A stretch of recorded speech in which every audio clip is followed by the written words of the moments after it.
Babe roti molen. Roti ini dibuat yang pasti rasanya enak ya, ada 3 rasa. Nih, ada pisang keju, ada tape keju, ada pisang coklat. Ini dibuat tanpa bahan pengawet dan melayani pesanan-pesanan kalian yang seputaran Jabodetabek, bisa buat nemenin ngopi, buat acara-acara boleh. Dan ini karena gue paling suka pisang keju, nih gue dulu yang nyoba nih. Nih dia tuh kayak crunchy gitu depannya tuh.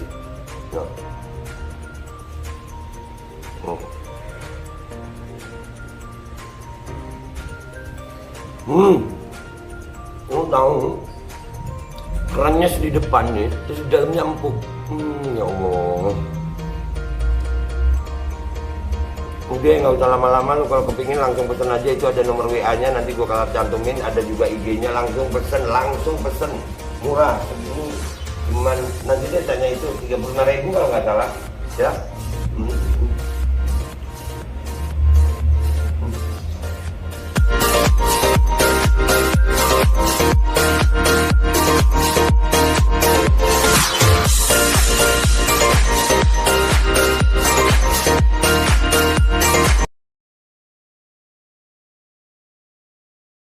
Ta'ala menghancurkan sehancur-hancurnya para pelaku pembantaian 6 syuhada pengawal kami dan yang memerintahkannya, serta para aktor intelektualnya juga yang merestuinya, dan semua yang terlibat dalam pembantaian sadis dan brutal tersebut secara langsung maupun tidak langsung.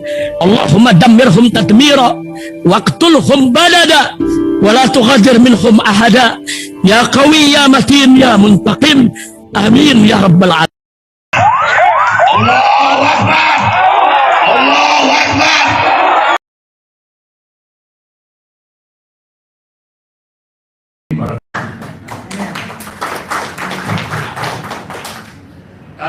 Jadi sedikit lagi saya tambahkan sebagai pengantar bahwa acara ini terus menggara atas kerjasama teman-teman dari TP3, kemudian ada FKN, ada FNP, Forum Nasional Pancasila, ada Pak Edwin di sini, kemudian Pak Beni juga, lalu dari FKN, Forum Kedaulatan Negara, lalu juga dari UI Watch.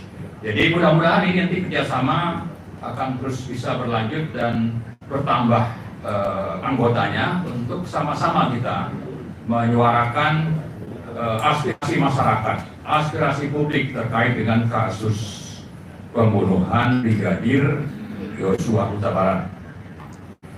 Nah, sebetulnya kasus ini mulai terungkap 3 hari setelah pembunuhan tanggal 9 Juli.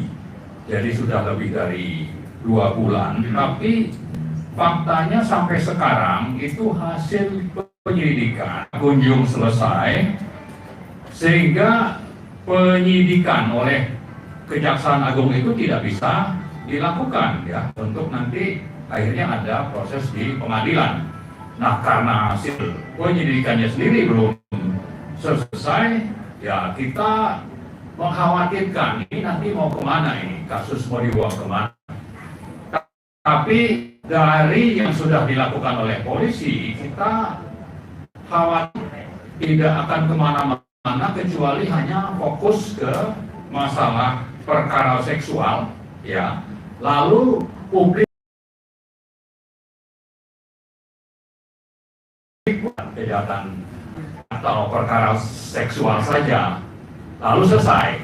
Nah, padahal selama perjalanan penyelidikan oleh satuan khusus atau tim khusus ya, tim sus yang dibentuk Polri, itu dalam perjalanannya terungkap berbagai kasus kejahatan sistemik ala mafia ini ya, kita bisa mengatakan seperti itu ya, yang dilakukan oleh aparat kepolisian, terutama yang ada di Satgasus. Misalnya ada kasus tentang peredaran narkoba, ada masalah perjudian online dan offline, kemudian ada juga terungkap soal dana 900 miliar dan seterusnya. Nah, ini saya kira yang menjadi alasan utama mengapa kita menuntut agar Satgasus itu sendiri yang dipimpin oleh Sambo yang dulu pertama kali diterbitkan peraturannya oleh mantan Kapolri Tito Karnavian, ini kita minta untuk diaudit, dan karena itu kita tidak terkecoh dan menerima begitu saja bahwa ini hanya urusan seksual, perkara seksual. Tidak ya, karena itulah dalam acara siang ini kita menuntut supaya dilakukan segera yang namanya audit Satgasus oleh lembaga independen. Nah, ini saya kira saya akan sedikit mengungkap ya beberapa kasus kenapa kita bilang ini adalah kasus sistemik ala mafia. Yaitu yang pertama ada operasi sebaruhan miliar rupiah oleh Sambo kepada sejumlah oknum pejabat negara dan lembaga atau komisi negara untuk rekayasa skenario kasus dan menutup kasus sebenarnya yang dapat dikategorikan sebagai suap atau gratifikasi.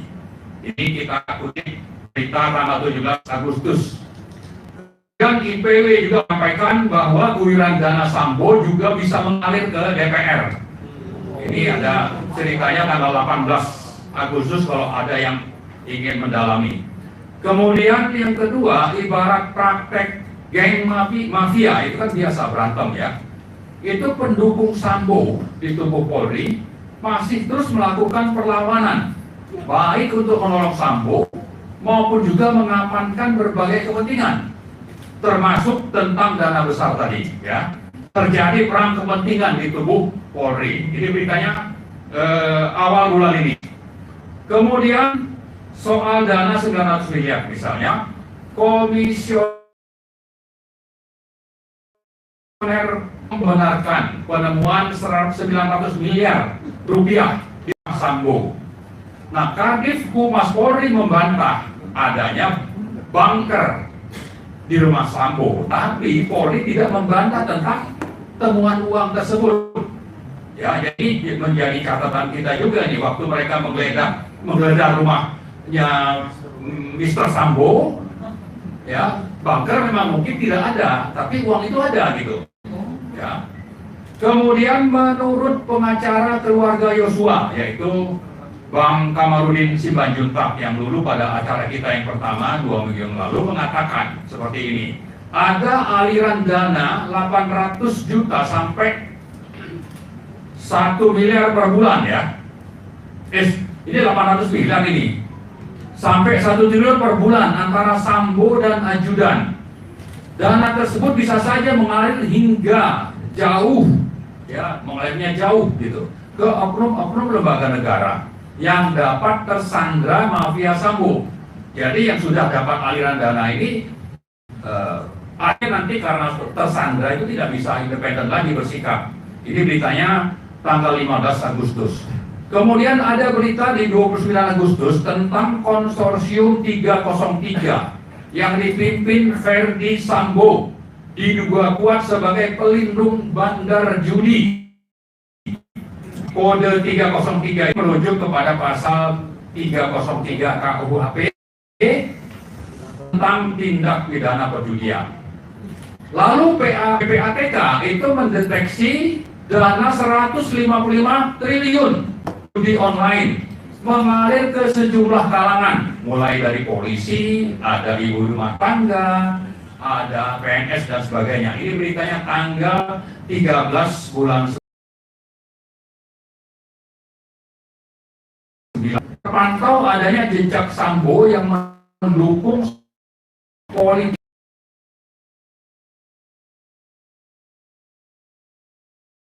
di tanggal 20 September. Ada, saya nggak ngomong.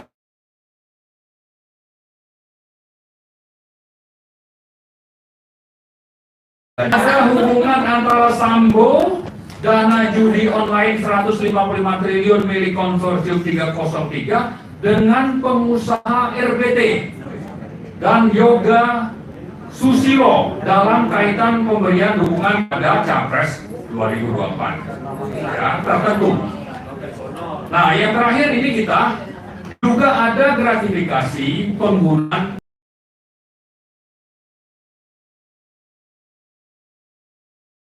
Indra Kurniawan dan kawan-kawan dalam perjalanan ke Jambi tanggal 11 Juli untuk menemui keluarga Yosua. Ini beritanya tanggal 19 bulan 9. Jadi masih fresh. Ya, baru 2 hari.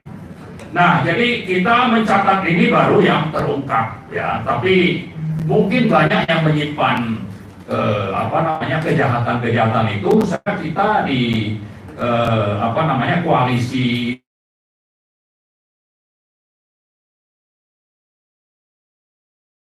itu lengkap dan kita akan kompilasi di kasus-kasus besar ala mafia ini ya. Nah, mafia, oke. Nah, modusnya yang dilakukan oleh mafia besar ya di luar negeri itu.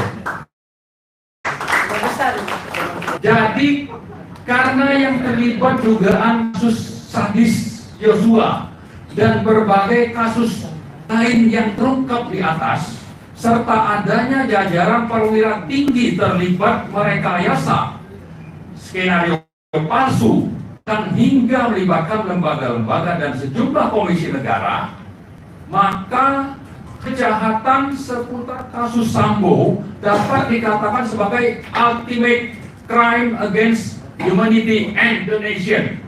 Ya. Kasus Sambo yang melibatkan Satgasus dapat dikatakan sebagai kejahatan puncak terhadap kemanusiaan dan negara. Maka penuntasan kasusnya pun bukan sekedar basa-basi dan retorika. Apalagi yang menyelidiki kasus ini hanyalah lembaganya sendiri, meskipun disebut sebagai Satgas.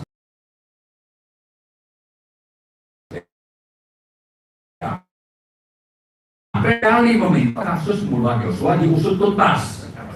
Ya, kata Pak Jokowi, sejak awal saya sampaikan usut tuntas, jangan ragu-ragu. Jangan ada yang ditutup-tutupi. Ungkap kebenaran apa adanya.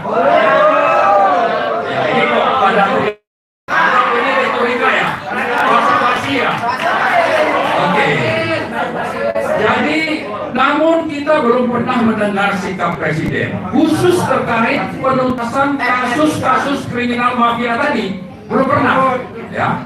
Yang meliputi peredaran narkoba, perlindungan penjudian online, perizinan tambang dan lain-lain, yang bernilai puluhan hingga ratusan triliun rupiah, termasuk pihak-pihak yang memanfaatkan dana. Berikut saat yang berperan sebagai penyelenggara negara.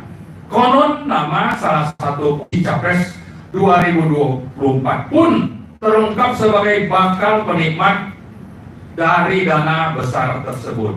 Nah, kasus-kasus kriminal sistemik tersebut jelas melibatkan Satgasus. Karena itu kita menuntut Presiden Jokowi agar jelas dan tegas ya, atas sepak terjang Satgasus dalam dugaan kasus berpola mafia tersebut. Hal ini juga memperjelas bahwa Presiden kasus-kasus kejahatan kasus tersebut. Ya, maksudnya supaya jelas, maka dia harus perintahkan. Tapi kalau hanya basa-basi ya jangan-jangan ya. Beliau terlibat itu, gitu. Menikmati, jangan-jangan ya. Terungkap adanya dana yang diduga mengalir ke DPR. Karena itu depublikasi dan sekaligus mengkonter isu tersebut dengan segera meminta auditor independen untuk segera melakukan audit Satgasus, audit khusus. Nah, terakhir ya, dengan lingkup dan skala kejahatan sistemik yang demikian besar, maka tidak benar jika penyelesaiannya hanya sebatas proses hukum atas pembunuhan Brigadir Joshua. Apalagi sejauh ini yang melakukan penyelidikan adalah Polri sendiri, dan motifnya pun diarahkan hanya karena masalah seksual. Jadi kita tidak bisa itu, karena itu kita menyelenggarakan acara ini dan akan terus bersuara. Supaya apa? Supaya Pak Jokowi itu turun tangan. Ya, jangan basa-basi. Turun sekalian, bukan turun tangan. Bukan saya yang ngomong. Nah, juga kita tuntut DPR ini. DPR ini konon ada aliran dana ke sana. Nah, buktikan bahwa Anda tidak terima dana. Nah, bentuklah tim, rekomendasikan bentukan auditor independen untuk mengusut Satgasus segera. Terima kasih. Assalamualaikum warahmatullahi wabarakatuh. Assalamualaikum warahmatullahi wabarakatuh. Tepuk tangan sekali lagi dong. Jadi panas. Pemantiknya sampai kebakar rupanya. Brigadir Jokowi. Brigadir. Ya ini rumah.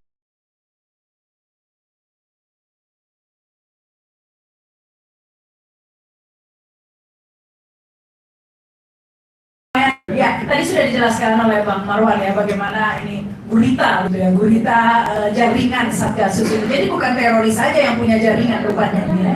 Satgasus ini jaringannya kemana-mana begitu kan.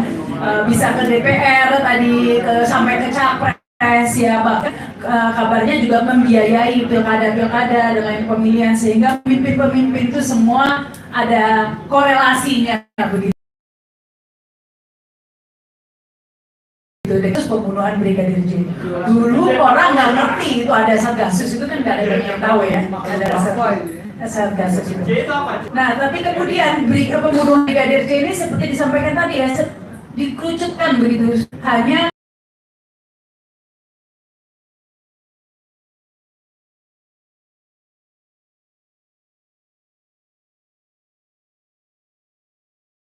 kasus. Jadi pada pembunuhan Brigadir J ini, pada kasus Sambo ini bukan pelecehan seksual, tapi pelecehan hukum. Udah pasti itu terjadi. Kita lihat bagaimana hukum direkayasa seperti itu ya. Dan selain itu penanganan tentang kasus pembunuhan Brigadir J ini yang kemudian memunculkan Satgasus ini juga kemudian muter-muter begitu kan ya. Saya jadi ingat strategi begitu ya, strategi disampaikan ini pertama kali oleh Presiden Amerika yang ke-33, Harry Truman gitu ya, mengatakan if you cannot convince them, then confuse them. Gitu. Artinya kalau kamu nggak bisa meyakinkan mereka, bikin bingung saja mereka. Dan itulah yang terjadi saat ini, ya kan? Ngerasa bingung nggak sih ngelihat episode ini penanganan kasus? Nggak bingung ya? Marah ya. Karena sebentar katanya yang melecehkan Brigadir J, tiba-tiba muncul Kuat Ma'ruf. Sekarang muncul lagi yang namanya Susi. Saya sendiri sudah nggak ngikutin apa itu Susi. Masih ngikutin nggak sih Bapak Ibu di sini ceritanya? Nggak ya, udah males ya episodenya. Pokoknya muncul lagi karakter baru ini ya. Setiap episode muncul karakter baru. Sekarang Susi asisten rumah tangga begitu ya. Saya tapi nggak ngikutin. Saya baca judulnya aja, sudah nggak saya baca beritanya terus terang. Ya, tetapi itulah kita dibuat bingung tujuannya apa? Karena kita semua sudah punya keyakinan sendiri. Seperti yang disampaikan oleh Bang Marwan itu adalah keyakinan publik ya. Tapi dibuat confused untuk meriset pemikiran kita. Itu strateginya. If you cannot confuse them, then confuse them supaya meriset keyakinan kita semula. Ini strategi dipakai bermacam-macam ya, sales marketing juga pakai itu. Kalau ada orang mau beli handphone iPhone misalnya, kita bikin bingung, ditunjuk-tunjukin pilih-pilihan, lama-lama kan muter jadi Samsung begitu ya misalnya. Nah itu sebenarnya strategi. Nah ini kita sekarang lagi diputar-putar dengan Bjorka gitu kan ya. Bjorka tiba-tiba ditangkap di Cirebon, habis itu ke Madiun begitu ya. Habis itu ada Eko Kuntadi buzzer yang sebelumnya udah tertidur gitu ya, buzzer ini sejak Sambo ditangkap. Itu kan aktivitas buzzer meredup ya. tapi ujuk-ujuk begitu ya tiba-tiba menghina putri pesantren besar Lirboyo gitu. Itu ada apa gitu ya? Ini kan salah satu membuat bingung publik ini sebenarnya. Nah untuk itulah kita adakan acara ini supaya nggak bingung. Mari kita kembali ke laptop ya, membahas Satgasus ini ya merah putih. Kenapa? Karena Satgasus merah putih ini memang bisnis judi online ini bukan hanya masalah urusan rakyat kecil kehabisan duit karena kecanduan judi, bukan hanya itu daya rusaknya. Daya rusaknya karena judi online ini melibatkan uang yang sangat besar, dan uang sangat itu telah digunakan oleh para bandar-bandarnya ini untuk menyuap semua, membeli negara ini kalau bisa gitu ya. Jacuan. Ya, jadi sampai bisa untuk membiayai pemilihan presiden, saking gedenya. Nah itulah bahayanya, sehingga harus judinya memang mungkin rakyat kecil korbannya, tapi dampaknya ini seluruh negara. Mungkin hanya sebagian orang saja yang pecandu judi. Bapak Ibu di sini saya yakin bukan pecandu judi, gitu kan ya.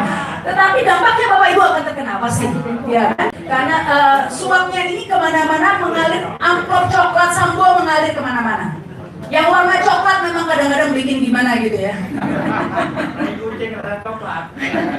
Dan yang akan kita bicarakan di sini bukan oknum ya, karena seringkali kalau ngomongin polisi itu kan oknum begitu ya. Demi kesatuan. Bukan oknum ya. Ya karena kalau sistemnya nggak rusak, oknum-oknum itu nggak akan bebas melakukan aksi-aksinya kan. Nggak akan bisa ngapa-ngapain oknum itu kalau nggak memang sistemnya yang rusak begitu. Pasti ada yang komplain ini biasanya ya, ada artis atau siapa, loh kan banyak polisi yang baik gitu ya. Ya memang banyak, saya tahu banyak kok polisi yang baik. Tapi dalam sistem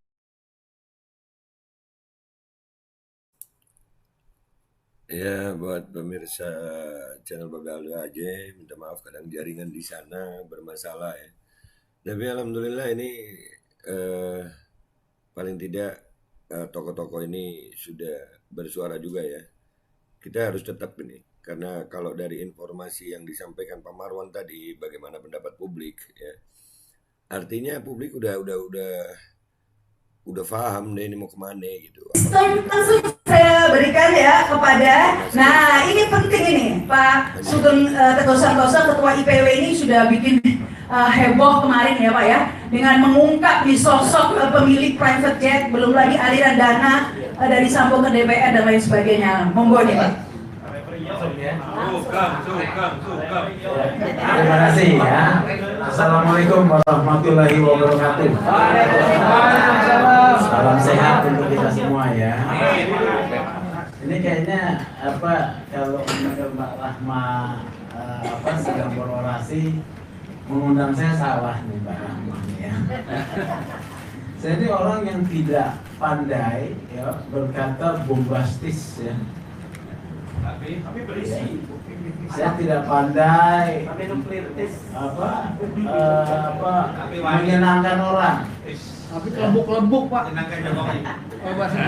Nah, jadi saya seorang advokat bekerja secara sistematis, analitis ya.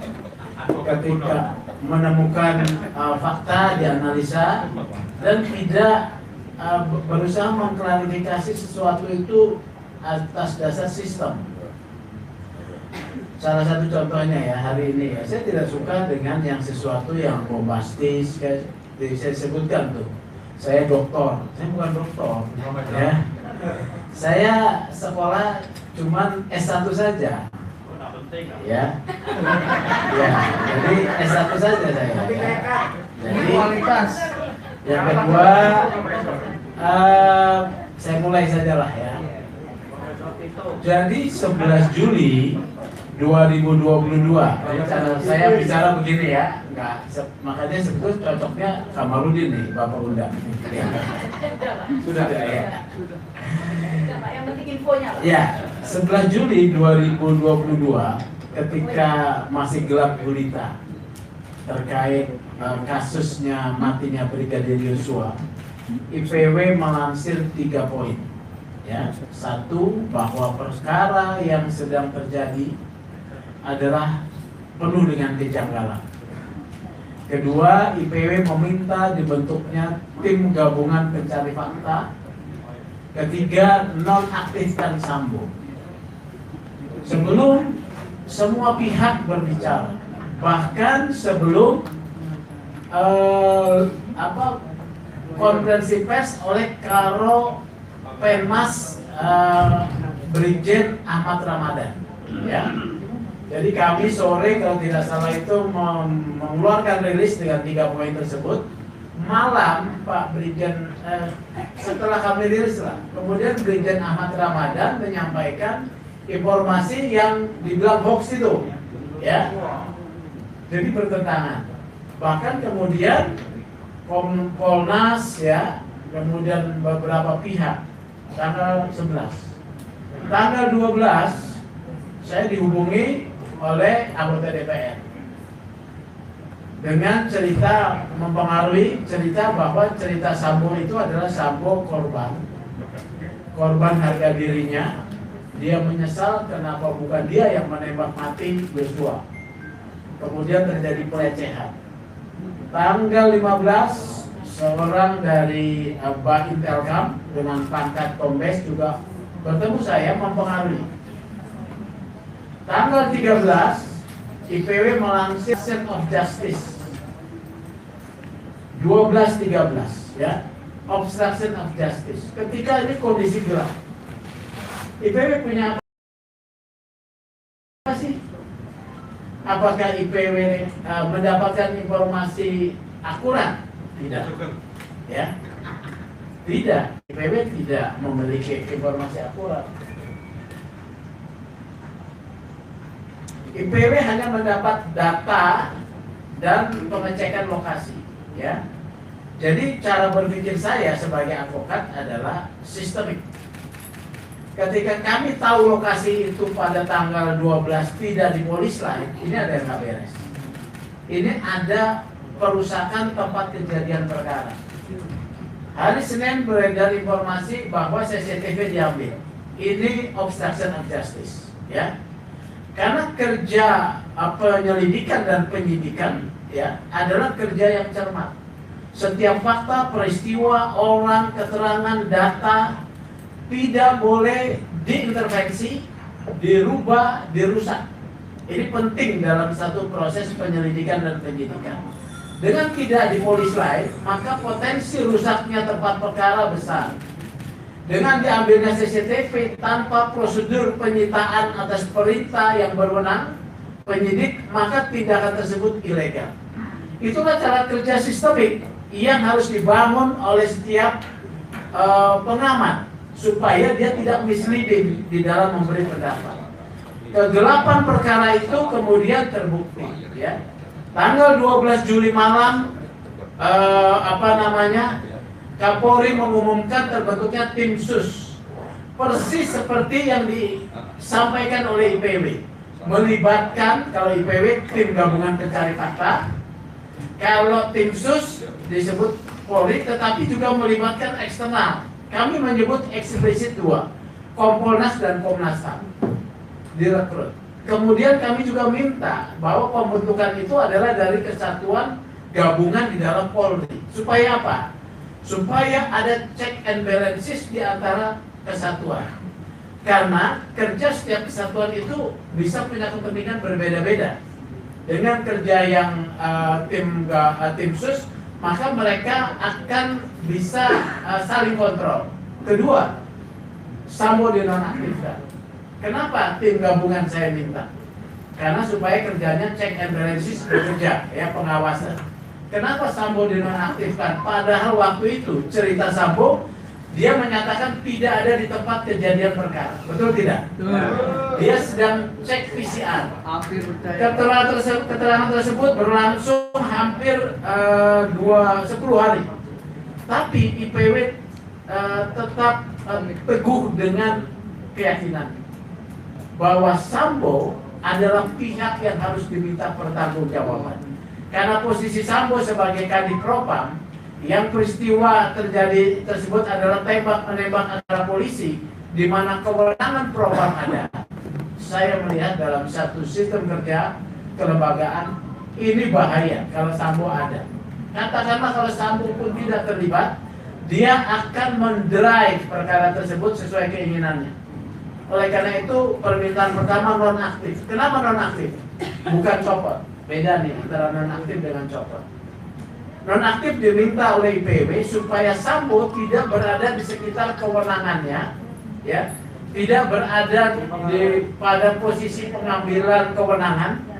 Di sekitar kewenangan itu berarti dia berada di kewenangan pemeriksaan. Kemudian dia tidak bisa mengakses kewenangannya dengan dicopot. Supaya penyidikan satu perkara tidak terdistorsi. Ini prinsip-prinsip yang harus dikemukakan. Tanggal, kalau tidak salah, tanggal 15 apa 16 Sambo dinonaktifkan.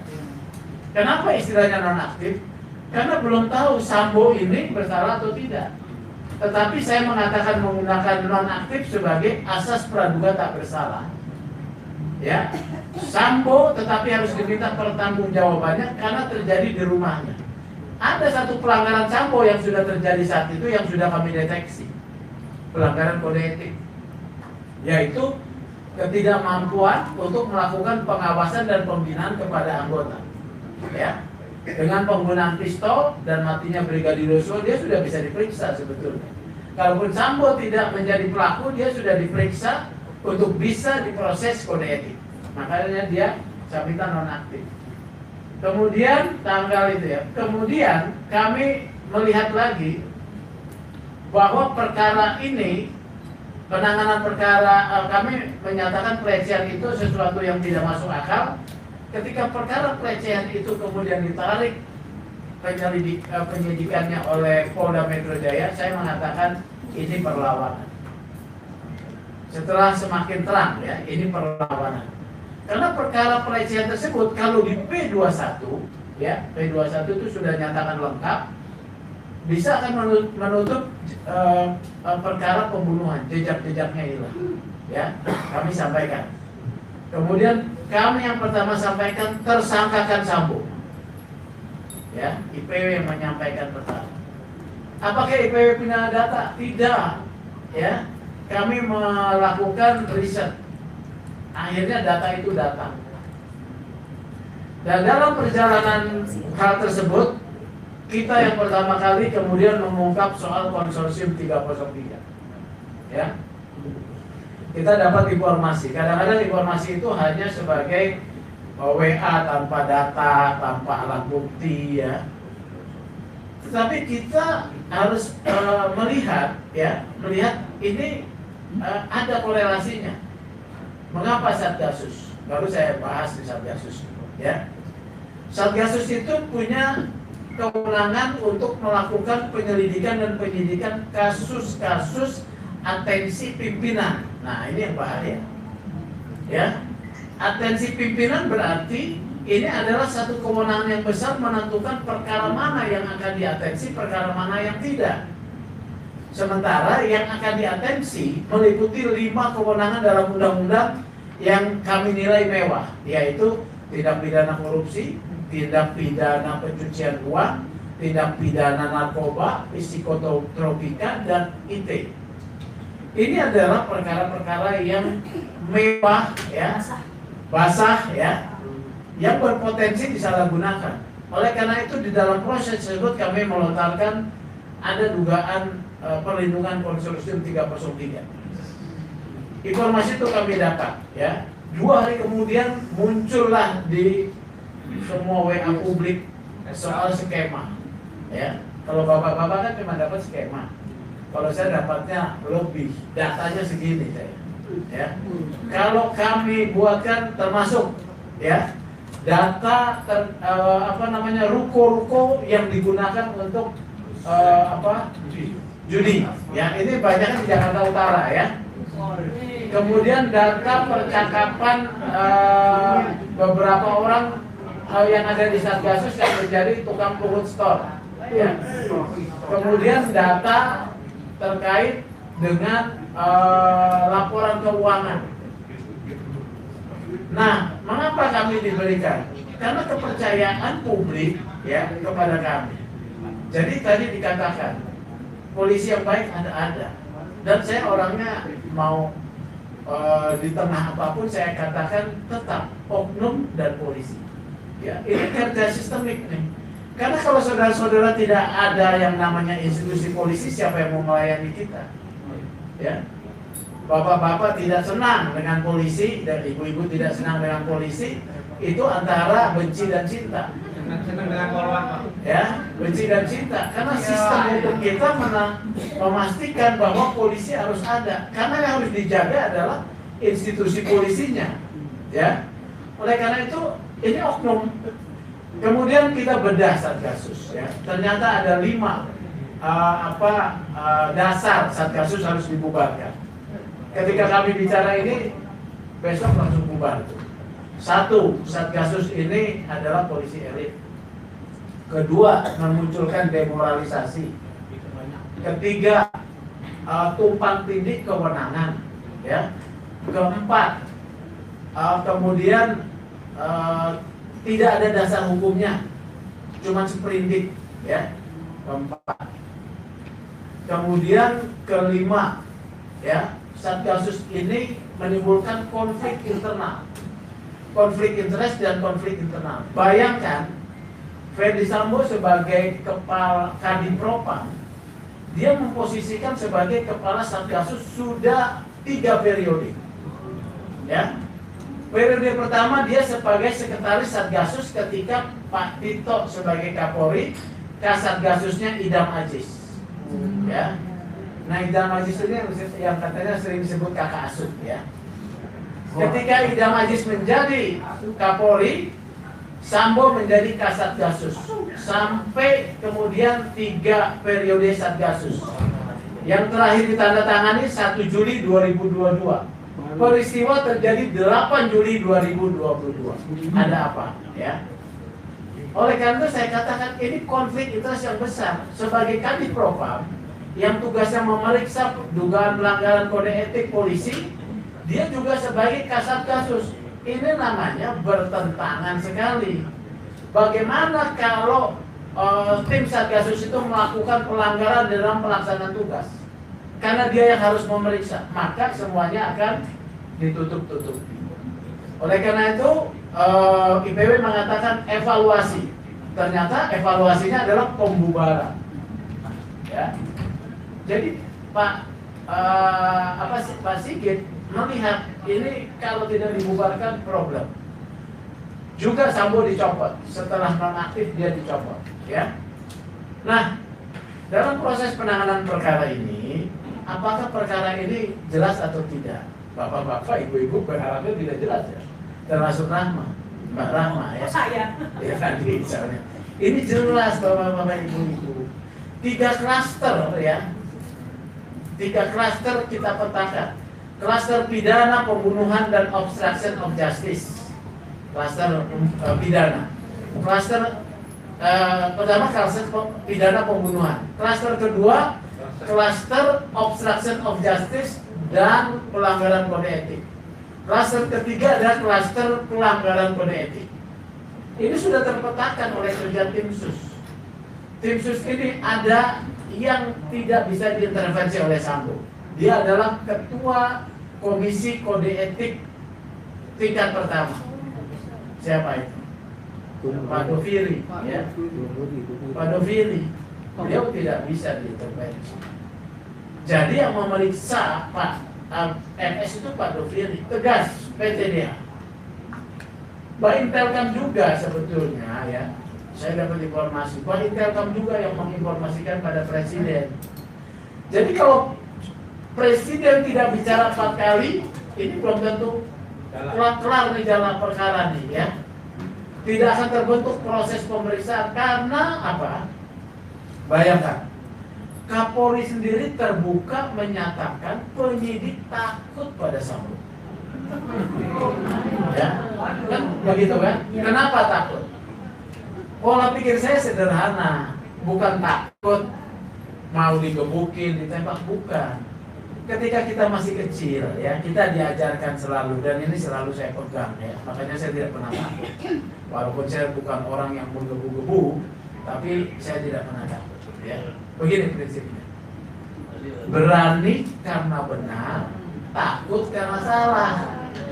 Jadi di tangan Sambo, data kesalahan polisi itu banyak. Makanya takut. Gitu loh ya. Saya juga memegang beberapa data bahwa ya ada data-data jenderal-jenderal di tangannya Sambo. Mengapa kemudian Ibu Putri tidak ditahan? Mengapa cerita pelecehan masih berjalan? Itu adalah kalau penilaian IPW bargaining yang dimainkan. Ya.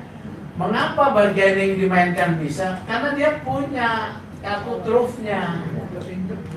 Ya, saya punya data itu, ya, punya kartu trufnya. Jadi inilah, kasus ini berjalan on the track apa tidak? On the track, Pak. Bisa dikatakan. Lama aja, Pak ya? Apa? Lama aja. Tidak lama, jangan salah. Ada nggak yang melapor ke polisi 6 bulan, setahun belum selesai? Banyak.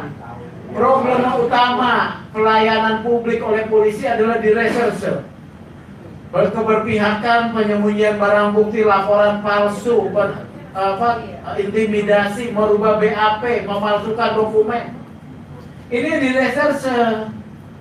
Kalau tidak dibentuk tim sus dan presiden tidak memerintahkan 4 kali, nggak beres nih kasus. Mau IPW teriak-teriak seperti apa? Ya. Jadi oke. Karena kasus ini berjalan on the track, ya.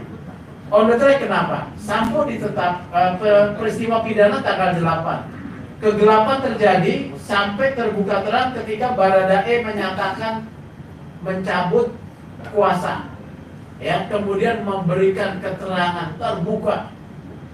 Memang penyidik itu tidak bisa memaksa sebelum Baradae mencabut, dia tidak bisa ngebukin Baradae. Karena dalam satu proses penyidikan harus dihormati hak-hak tersangka, termasuk hak Sambo. Ya, ini penting. Oleh karena itu Bapak Ibu semua, kita tidak hanya berbicara dengan prasangka. Kalau kita mau memperkuat pembelaan-pembelaan dalam kasus-kasus publik yang menarik perhatian publik, kita harus membangun satu civil society yang memiliki kemampuan pengorganisasian advokasi yang kuat. Kita tidak dengan prasangka, kita tidak dengan misleading, nggak bisa dong. Kilometer 50, ya. Itu tidak ada pengorganisasian yang kuat. Ya. Gitu loh. Karena dilawan negara, ya, yang tahu akan kita lawan. Oleh karena itu kekuatan kita harus seimbang. Penggunaan asas legalitas, penggunaan proses-proses hukum sebagai pembenaran akan digunakan. Ya, tidak dengan cukup dengan narasi, investigasi, ya, kemudian publikasi, kemudian advokasi yang terstruktur, ya. Ini yang saya lihat lemah dalam pengorganisasian. Saya 30 tahun bergerak di soal advokasi, sejak masih kuliah sampai hari ini. Tidak pernah meninggalkan jalan itu. Makanya ketika kita melihat satu fenomena, cara berpikir saya berbeda. Gitu loh. Oke ya, saya lanjut. Perkara ini kan kemudian terbuka. Ketika sudah terbuka, maka penyidik kemudian cepat bergerak. Itu kalau tidak salah tanggal 5 Agustus, ya. 5 Agustus terbuka, Sambo kemudian ditangkap, dipatsuskan hari Sabtu tanggal 7. Maka ini berjalan berapa? 7 sampai 7 September sebulan. Sekarang tanggal 2 bulan itu sesuatu yang wajar. Saat ini pengembalian berkas perkara sudah P19 2 kali, ya. Sudah dikembalikan. Tanggal 14 September. Jaksa punya waktu 14 hari lagi untuk meneliti berkas mengembalikan atau tidak. Masa penahanan Sambo itu 120 hari. Makanya kita harus paham ini, ya. 120 hari sejak dia ditahan. Kalau lewat 120 hari, maka kalau belum lengkap, Sambo akan bebas. Lepas demi hukum dari tahanan. Perkaranya tetap berjalan. Kita berhitung, Sambo kalau tidak salah ditahan, ditetapkan tersangka tanggal 9, ya. Tetapkan tersangka tanggal 9. Kalau sekarang berarti dia sudah ditahan 30 hari, ditambah sekarang tanggal berapa ini? 21. Berapa? 22. Sudah lewat 2 bulan ya? Lebih.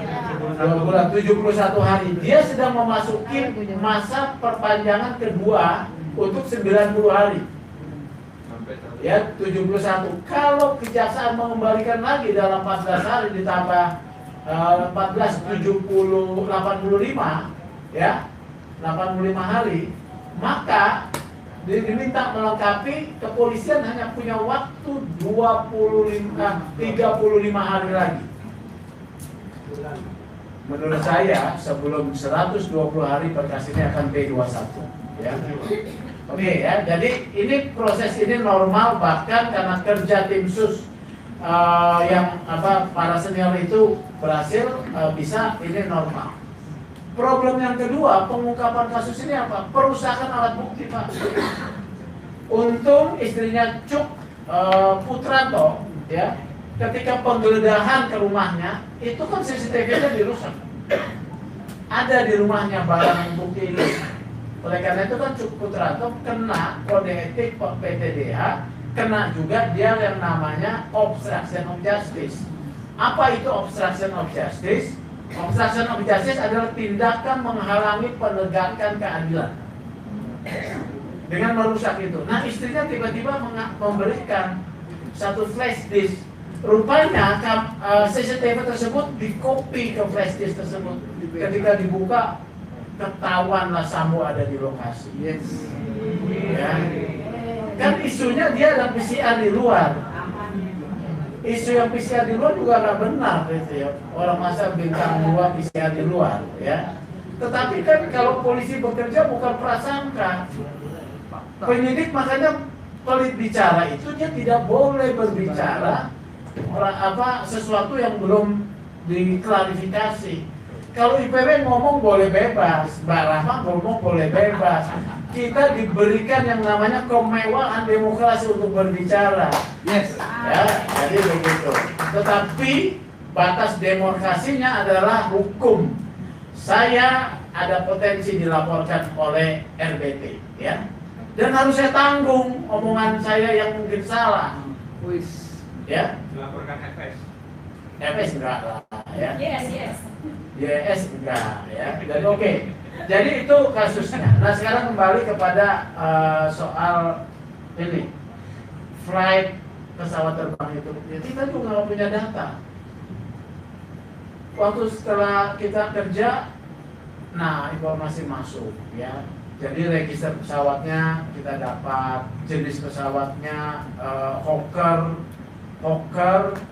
900 XP, kemudian penyewaannya apa tuh, operatornya PT ACAM ya, kita dapat. Yang membayarnya siapa, kita juga baru dapat, ya. Tidak seperti yang memang dirilis ya, RBT. Tapi kan saya tidak pernah menyebut RBT sebagai pemilik. Ketika saya menyebut RBT sebagai pemilik, saya mengutip omongannya Pak Kamarudin. Ketika menyebut RBT sebagai bandar judi 2 tahun yang lalu, kami kutip lagi dari pernyataan IPW. Waktu itu ketuanya Bang Neta. Ya, kita dapat informasi bahwa itu dibayar oleh konsorsium. Biaya penyewaan pesawat paling murah 175 juta sekali trip, bolak-balik 350. Ya. Jadi itu adalah satu bentuk gratifikasi. Ya, oleh karena itu kerangka yang disampaikan oleh IPW, kalau Pak Kapolri kan menyampaikan bahwa kami akan usut soal konsorsium 303. IPW menyodorkan informasi, ya, registrasi pesawat, operatornya, jenis pesawat, ya, dan siapa pembayarnya nanti bisa ditanya. Jadi seperti itu. Nah, soal Satgasus, dengan 5 alasan itu Satgasus dibubarkan. Memang Satgasus ini potensi penyimpangannya besar, ya. Oleh karena itu dibubarkan. Itu dulu dari saya supaya bisa berkembang dalam diskusi. Terima kasih Pak Sugeng. Tadi dari informasi tadi, tapi saya agak kaget tadi dikatakan bahwa ternyata Sambo itu masih mungkin bebas ya Pak ya kalau nggak lengkap. Jadi takut saya. Hati-hati loh ya. Tiba-tiba ada tukang bakso. Oh, bukan tukang baksonya Bu Mega ini. Jadi ngeri kali ya Pak ya. Kalau ternyata ini ya ada serangan balik begitu kan misalnya. Perlawanan masih berjalan. Perlawanan masih berjalan. Sebenarnya masih banyak yang ingin ditanyakan ke Pak Sugeng ya, mulai dari tadi uang 900M, penggeledahan rumah dan lain-lain. Tapi kita ini dulu pending dulu ya, kita ke pembicara selanjutnya dulu ya, karena sudah ada Pak Anton ini ya, Anton Permana. Beliau adalah alumni Lemhanas, juga alumni tahanan politik ini mungkin ya, bersama Saganda dulu tuh ya barengannya nih. Silakan ini Bang Anton. Masih mute ya?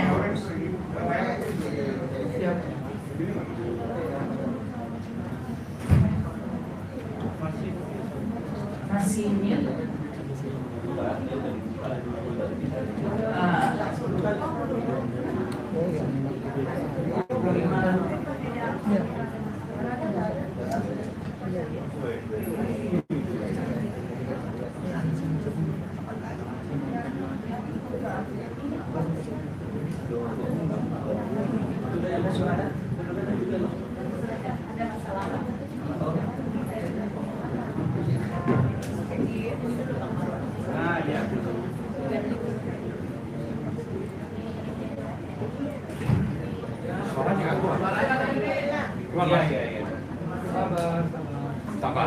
Sabar menunggu Bang Anton, masih diutak-atik oleh Satgasus.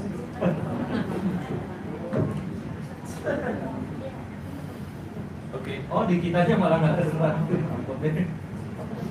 Suaranya nggak keluar.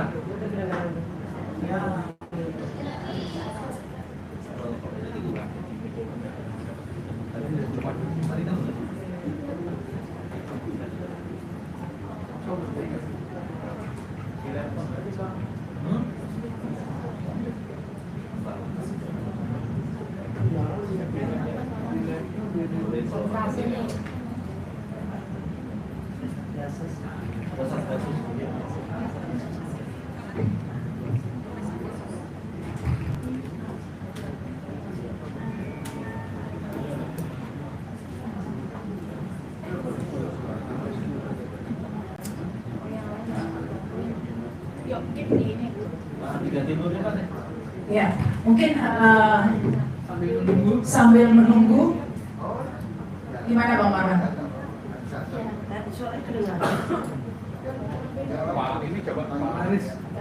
Pak Haris Asar.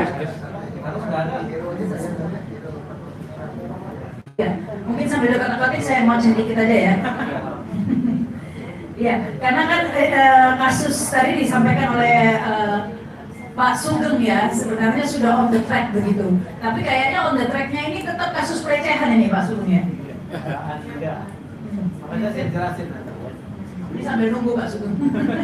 Jadi begini ya. Jadi ada dua. Saya sebut perlawanan itu sebetulnya baru segitu. Ya, jadi gini.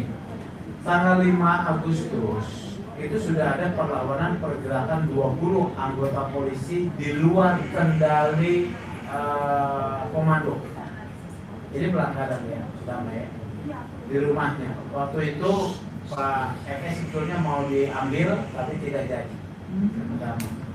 Kemudian kedua, mengapa Pak FS banding ya, kemudian mempertahankan bandingnya? Ini sebetulnya sedang terjadi yang dugaannya IPW, sedang terjadi tawar menawar, ya, bargaining. Bargaining yang digunakan adalah tadi yang saya bilang dosa-dosanya polisi, ya. Nah, ini yang sedang IPW dalami, karena buat IPW tidak bagus satu informasi terkait dengan pelanggaran oknum polisi disembunyikan kemudian dijadikan bargaining, harus ditindak. Oleh karena itu kita IPW menunggu juga informasi dapat satu persatu ya. Itu sesi itu kan kita mainkan nanti pada saat ini kita kawal dulu selesai. Itu jadi cerita tentang pelecehan ini sebetulnya tiketnya Pak FS untuk lepas dari jeratan pembunuhan berencana. Jadi pelecehan ini adalah tiket untuk bisa lepas dari pembunuhan berencana, dari ancaman hukuman mati.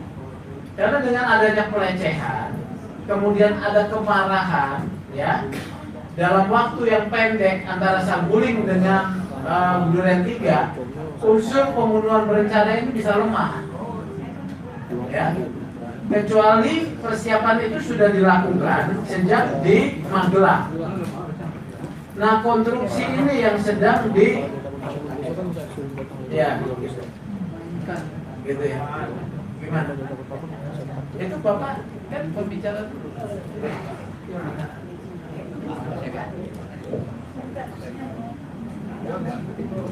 Oh, kalau begitu ke Pak Antonnya karena belum bisa tersambung. Halo? Bisa keluar di sininya, Pak. Nah,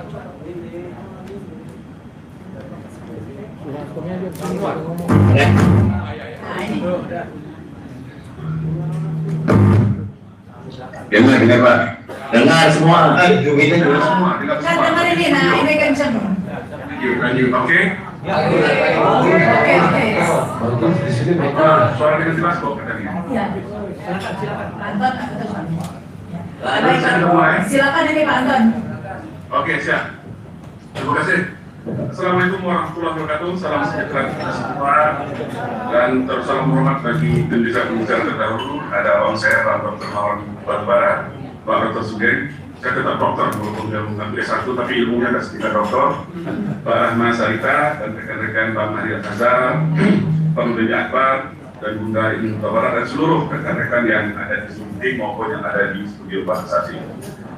Sedikit, saya nggak panjang lebar. Kalau tadi Pak Sugeng berbicara tentang scientific advocacy, sebagai alumni Mas itu saya berbicara tentang konsepsi cara berpikir orang Lemanas, yaitu cara sistem bernegara yang kita kenal dengan istilah berpikir komprehensif, integral, holistik, dan sistematis. Artinya di sini adalah ketika kita berbicara Satgasus, suka tidak suka, senang tidak senang, Satgasus itu adalah program dari Polri hari ini. Jadi juga selanjutnya, Polri hari ini, senang atau tidak senang, adalah program rezim Jokowi hari ini. Dan begitu juga selanjutnya. Polri hari ini adalah senang dan senang, suka tidak suka adalah produk dari era reformasi, yaitu dengan dikeluarkannya Undang-Undang Nomor 2 Tahun 2002. Nah, jadi kita melihat suatu permasalahan itu tidak hanya melihat dari harus dulu dengan ini. Terus yang kedua, ketika kita berbicara Satgasus, saya tidak sepakat dengan istilah fenomena gunung es. Melihat bagaimana fakta-fakta yang dipaparkan oleh Indonesia terdahulu, terus Pak namanya lagi sebagai Pak Marudin. Kalau saya lebih sampaikan saran yang lebih cocok itu adalah fenomena sumbu dan dinamik. Sambo itu adalah sumbunya, Satgasusnya adalah dinamik. Dinamik yang meledakan semuanya akhirnya apa yang selama ini, mohon maaf perlu saya sampaikan, 2 tahun yang lalu saya bikin sebuah video tentang bagaimana perluasan kewenangan Polri, akhirnya saya bicara. Nah sekarang akhirnya apa yang saya sampaikan itu terbukti, dampak-dampaknya nanti kita bahas lebih lanjut. Nah sumbu-sumbu dinamik ini kan tadi sudah dijelaskan panjang lebar, saya tidak masuk ke itu bagaimana ternyata Satgasus ini, ya Satgasus ini memiliki kewenangan yang sangat luar biasa, bisa dia atas nama atensi. Nah sama atensi tadi saya pinjam istilah Pak Sugeng, saya ketika penjara Pak, itu selalu diberikan atensi. Nah berarti saya juga ini sama kawan-kawan kita ini korban Satgasus atau tidak nih? Karena selalu tanam politik atensi, karena politik atensi. Ini jadi pertanyaan sih. Berarti berganti ini kita bongkar semua nanti, sama. Terus yang ketiga adalah kita tentang audit. Nah sesuai dengan judul kita di atas, mohon maaf, ketua RW aja, ketua masjid aja itu ketika ada pergantian kepengurusan, itu dia ada laporan pertanggungjawaban. Ini Satgasus dengan kewenangan yang begitu luar biasa. Wah ini dibubarkan begitu saja. Nah audit itu kita harus sistematis, harus komprehensif. Pertama, Satgasus ini dasar hukumnya apa? Tadi saya minta lagi istilah Pak Sugeng, dasar tidak jelas. Nah Satgasus ini atau baru sangat perkap atau perpol. Perkap itu turunannya apa? Apakah ada perpres PP-nya atau undang-undang masuk? Undang-undang pasal berapa? Ini perlu diaudit supaya ini kita akan mengetahui nanti apakah ada kesalahan maladministrasi di sini atau abuse of power dalam penguasaan kewenangan. Nah terus yang kedua, kita udah lagi tugas regional sampai apa aja. Anggarannya dari mana? Tujuan kita audit ini secara konferensi dan interkomunikasi adalah supaya kita bisa menyisir apakah ada di sini terjadi perbuatan melawan hukum atau pelanggaran kode etik. Nah, ketika sampai pada ranah ini, ketika melakukan audit, pertanyaan sekarang, siapa yang akan melakukan audit? Ya kalau polisi lagi cuma terus, nggak bisa. Memang harus tim khusus gabungan dan independen yang harus melibatkan semua masyarakat. Karena kalau tidak seperti ini ya, kepercayaan publik dan sadar orang publik juga akan sulit diyakinkan.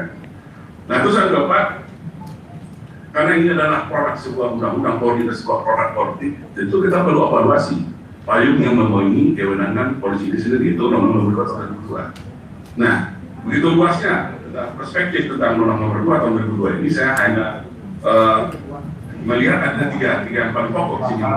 Terus kembali adalah terus itu tentang kewenangan polri dalam keamanan negara, keamanan nasional. Nah, ini sering kita dengar, keamanan dan keamanan. Padahal hanya 3 kewenangan polisi itu yang ditentukan dalam Undang-Undang Nomor 2 Tahun 2002, yaitu tentang justice dan keadilan sistem penegakan hukum. Yang kedua, yang pernah saya ulang, adalah menjaga keamanan ketertiban masyarakat. Yang ketiga adalah melayani melindungi dan mengayomi.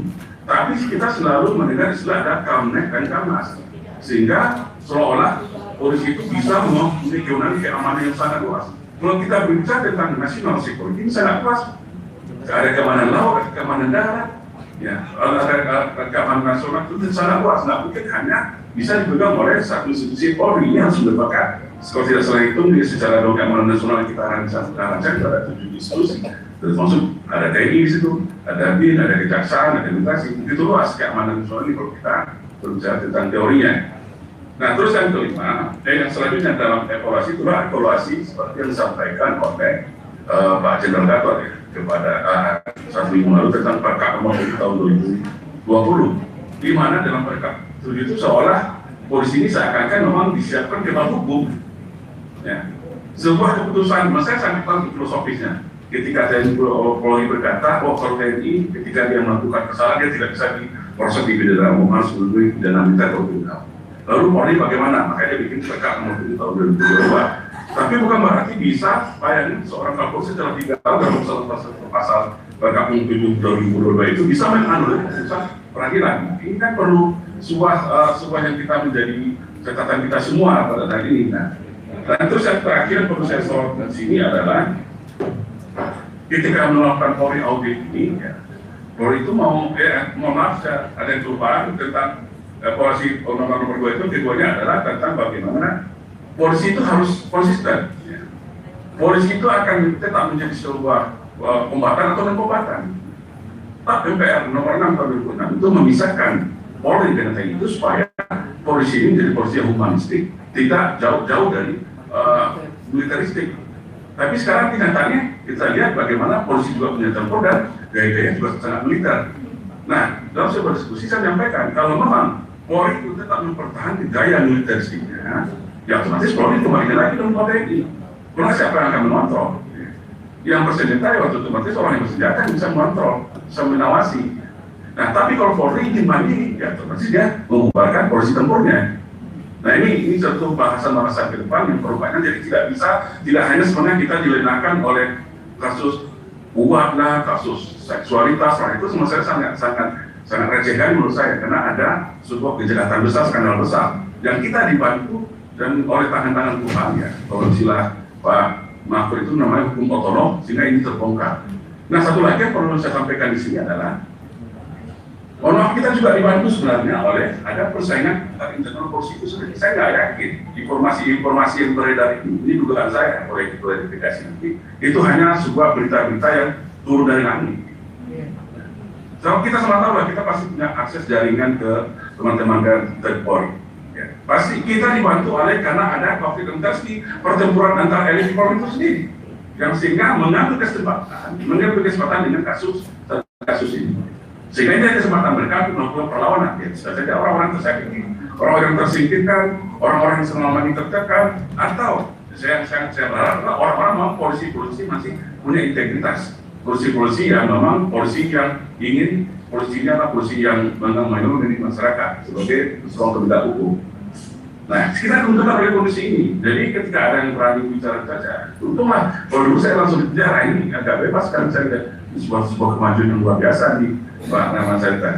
Jadi menurut saya dari seluruh apa yang disampaikan di atas tadi, ini adalah tidak hanya kita bisa melihat secara masalah hukum sederhana sambung dengan pembunuhan Brigadir Joshua saja. Ini adalah sebuah permasalahan besar. Satgas itu adalah produk dari Polri hari ini, Polri itu adalah produk dari rezim hari ini, dan rezim ini adalah produk sebuah undang-undang yang dilahirkan di era reformasi. Ini harus kita evaluasi bersama. Tidak bisa dengan hanya menciptakan ekosektoral dan juga tidak mungkin sebuah institusi yang memiliki kewenangan bersenjata juga diberikan keleluasan untuk memperkuat diri dia sendiri. Dalam anggaran, contohnya anggaran Polri itu luar biasa fantastis, di atas 100 triliun, terakhir 14 triliun kalau nggak salah saya lihat, itu hanya untuk institusi Polri itu sendiri, hanya dengan mempunyai personil 460.000 orang.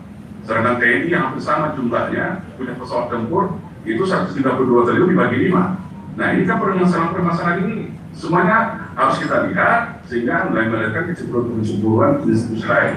Jadi tidak saja ini fenomena Sambo, ini fenomena sumbu saja. Sumbu dari sebuah dinamik sebuah ya undercover, sebuah skandal besar yang selama ini tertutupi atau orang mungkin takut berbicara.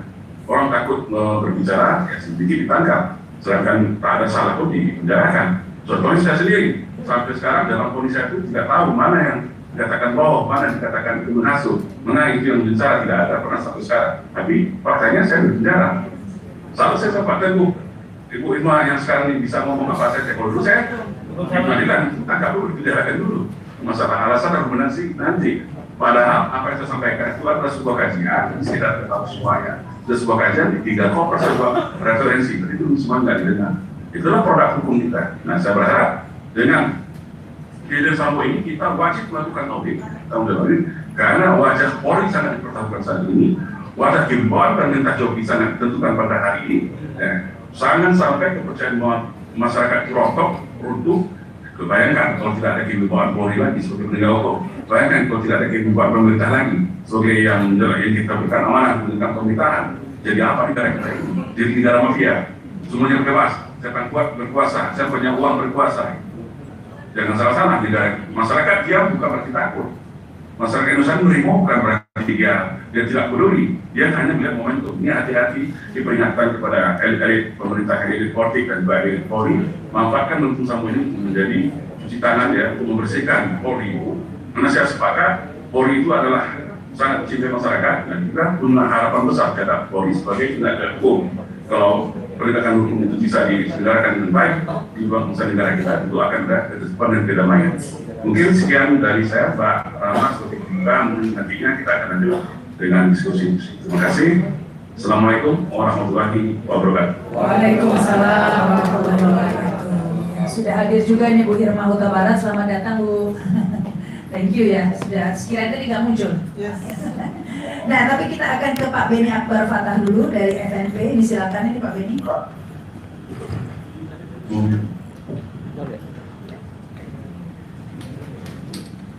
Bismillahirrahmanirrahim. Assalamualaikum warahmatullahi wabarakatuh. Senang sekali kalau tadi kita dibuka dengan doa. Saya juga menyinggung tentang bahwa ini semua adalah merupakan kehendak Allah. Kenapa saya bilang begitu? Kalau kita lihat kasus Sambo dengan Joshua Ansih itu kan sebetulnya berawal daripada human error tentang tidak penguasaan emosi, tidak bisa menguasai amarah. Itulah memulai entry point kepada masuk. Yang lebih penting lagi adalah tentang kasus Satgasus yang nanti akan kita bahas. Jadi kalau menurut saya bahwasanya kasus Joshua ini mampu polisi melakukan membentuk cerita macam-macam karena kita sudah dicoba. Awal pertama polisi ngomongnya begini. Hari pertama kita masih ingat tembak menembak dan sebagainya, kena jaringnya dan sebagainya. Tapi yang kedua lain lagi. Lalu ini wajar kalau masyarakat bertanya. Apa masih bisa dipercaya cerita polisi ini?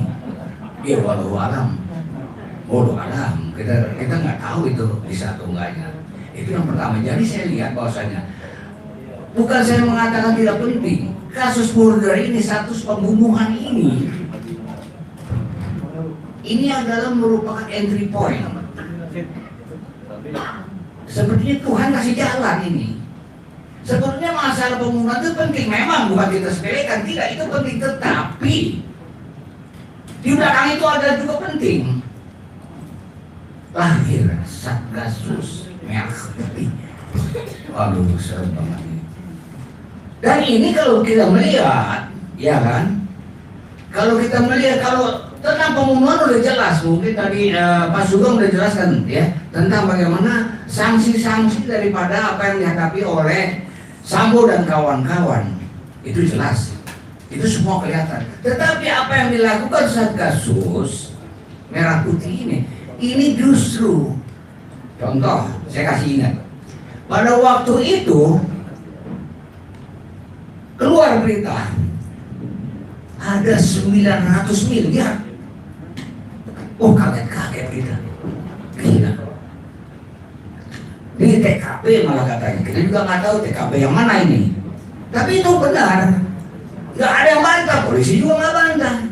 Lalu yang dibantah adalah tidak ada bunker, bukan nggak ada duit. Duitnya ada kali, ya gitu. Nah ini kan suatu sajian, suatu konsumsi kepada masyarakat yang harus kita kritisi. Belum kita selesai kritisi, muncul lagi 157 T. Waduh.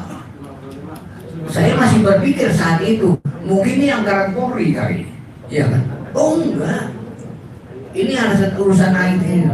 Ini bisa dibayangkan bahwasanya kegiatan Satgasus Merah Putih ini ternyata multifungsi. Dia bisa menghasilkan uang, dia produktif. Ini yang menurut saya seharusnya pada saat kalau kita dengar Jokowi ngomong itu semua normatif. Kalau ada perkara ini, saya sudah minta harus selesaikan. Kalau ini tuntaskan. Ya maaf nih, saya nggak ngomongin dia, tapi mungkin dia diomongin kali ya. Dia kalau macam dia begitu jadi presiden hanya ngomong begitu aja. Saya juga bisa. Saya juga bisa. Bukan, kalau saya lebih bisa. Di kampung saya lebih banyak yang bisa kayak gitu. Sorry, ini bukan soal menghina. Ini heran saya. Jadi tidak ada pengalaman-pengalaman yang lalu dijadikan satu patokan. Kita jadikan patokan. Udah, nggak usah didengerin dia. Ini kan tergantung ini. Tidak disinggung, yang disinggung tentang bagaimana penyelesaian murder, pembunuhan Joshua itu yang Jokowi minta tuntaskan segera dan sebagai walau seperti humanisme, seperti orang yang peduli, seperti segalanya. Tapi apa ini? Bohong. Situ yang mau jadi bisa dibayangkan, ya. Tidak sedikit pun keluar satu kata atau ucapan atau narasi dari Jokowi tentang Satgasus. Nggak ada. Kalau saya salah, tolong koreksi saya sekarang. Ada nggak? Nggak ada. Kelewatan tuh namanya dong.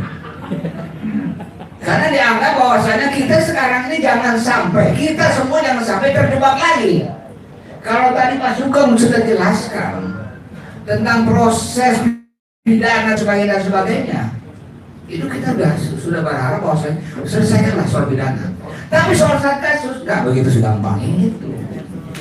Di situ kita dengar berita bahwasanya Satgasus juga mengorek dana untuk pemilu Pilpres 2024 yang baru ada loh.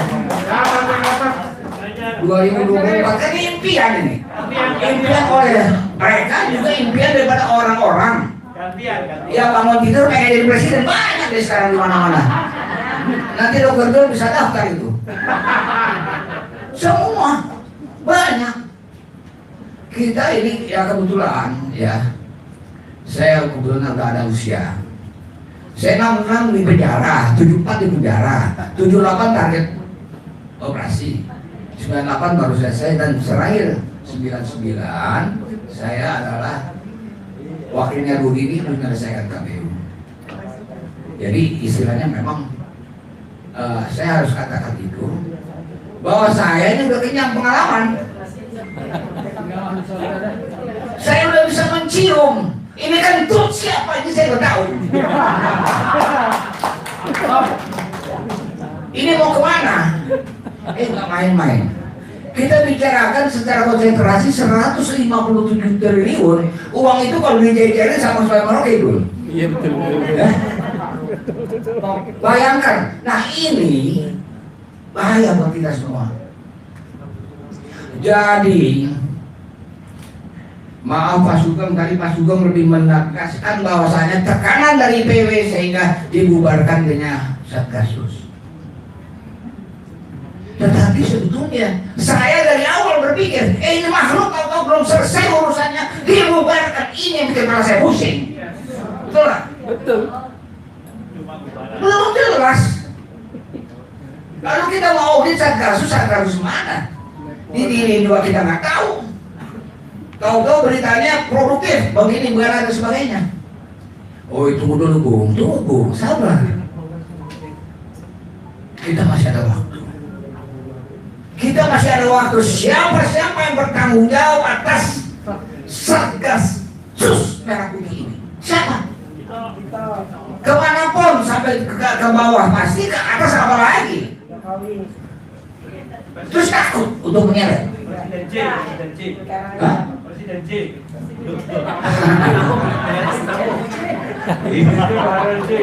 Sabar kawan. Saya kalau belum ada bukti juga saya nggak mau, saya tambahin dulu lah. Tapi terus terang saya bilang saya mencium bagaimana kita satu rumah semua, di antara kamar-kamar itu ada maling. Ada yang duitnya banyak banget, beli mobil mewah dan sebagainya. Saya tanya kepada bapak-bapak, ibu-ibu, apa iya kita nggak tahu? Harus tahu. Mana ya? Hah? Ini kan satu rumah semua. Ya mulai siapa tapi dia Jokowi ya. Kalau saya bilang Jokowi dong banget sih semua. Jokowi, Tito, Sigit, Sambo, ini kan semuanya Bu, dan lain-lain. Apa iya kita satu rumah besar ini tiba-tiba nggak tahu? Yang satu bingung cari Gokar, cari Gojek. Yang satu gonta-ganti mobil mewah. Betul. Betul. Ini udah gila banget. Gila banget. Jadi di sini saya menganggap bahwasanya sampai detik ini terjadi pelecehan intelektual. Kita semua dianggap goblok. Ih, serem banget ya. Kalau dibilang kita nggak punya duit, ya oke lah, emang betul nggak ada duit nih. Tapi kan dia bilang goblok, kita bisa marah. Untuk saya dari publik, kita bisa sini, betul nggak Bu Jali? Betul. Harga diri. Kata Bu Irma mah dianggap kerak. Lo boleh banyak duit, tapi lo jangan bilang gue goblok. Jangan ngomong lo suka-suka aja. Dan sekarang alur ceritanya mau dibawa kemana? Betul. Saya minta, saya buat minta, saya mohon juga kepada saudara-saudara saya, kita disiplin. Pertama, kasus pembunuhan silakan jalan. Yang kedua, Satgasus Merah Putih sendiri. Setuju Pak? Baru kita bisa bongkar ini semua.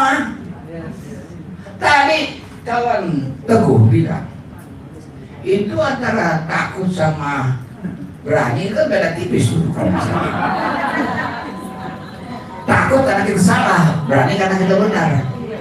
Ya itu mungkin, kalau menurut saya mungkin itu adalah merupakan sesuatu yang normatif ya. Akan tetapi dalam hal masalah Sambo, kasus Joshua ini adalah entry point, pintu masuk. Ternyata Setelah kita masuk, Allah kasih. Bukan usaha kita. Terus pakai masuknya kata gua nih, gara-gara gua. Enggak ada itu. Sunnah Allah, kehendak Allah. Amin. Betul. Itu dikasih jalan. Siapa yang berani melawan kehendak Allah? Saya tanya di sini ada nggak? Ya udah selesai. Dan inilah. Jadi di sini manfaatkan, tuntaskan. Kita nggak bisa campur adukan. Kita bicara pembunuhan, kita bicara masa Satgas. Pembunuhan nggak ada hubungan sama Satgas. Kenapa? Bu Marwah, amin. Kalau kita lihat, kita harus audit. Ya, ini kita audit hantu. Lembaga Satgas merah putih, mereka lihat merah putih. Ini bayangin, ini instansi apa? Tapi tahu-tahu duitnya ngelunak sampai segunung segini itu. Ini harus jelas. Di sini kita harus selesaikan. Yang kedua, yang ketiga kita juga harus jelas. Ternyata sejak terbentuknya Satgaspus itu sudah menghasilkan gerakan-gerakan politik, apakah pilpres ini dan sebagainya. Dan ini juga harus kita ini. Jadi apa yang disampaikan tadi oleh Bung Marwan maupun Mas Teguh, kita bentuk badan independen untuk memeriksa Satgas. Kalau memeriksa pembunuhan repot lagi kita. Ini dibilang ini kan urusan polisi. Serem. Iya deh, mangga. Tetapi urusan ini kita. Ini setuju nggak sih? Setuju. Banget dah. Kita banget. Jangan main-main. Jangan dicampur adukan cerita-cerita romantika, cerita drama, cerita tentang Satgas, pelecehan seksual dan sebagainya. Tidak lagi. Itu sendiri, jalan terus sampai tuntas. Cerita Satgas, pakai susnya serem, merah putih. Ini lain lagi. Ini urusan kita semua, betul nggak? Nggak ada urusan polisi. Berani kan nih? Berani. Terima kasih. Assalamualaikum warahmatullahi wabarakatuh. Waalaikumsalam. Udah galak banget tadi bentar doang. Galak banget Pak dadanya. Ada bangun di sini. Ada jadi pitung. Baik, sebelum kita ke Bu Irma, kita sapa dulu ya Bang Haris Ashar. Belum ada, Mbak. Belum ada ya? Mana Bang Abang? Coba. Ya ada Bu Irma nih, 2 ikon nih. Ada ikon nih katanya Bu Irma. Tunggu kita kontak kata dari Bang Haris sudah dari tadi. Maksudnya nggak bisa masuk ke perumahan. Tapi dari tadi emang nggak ada.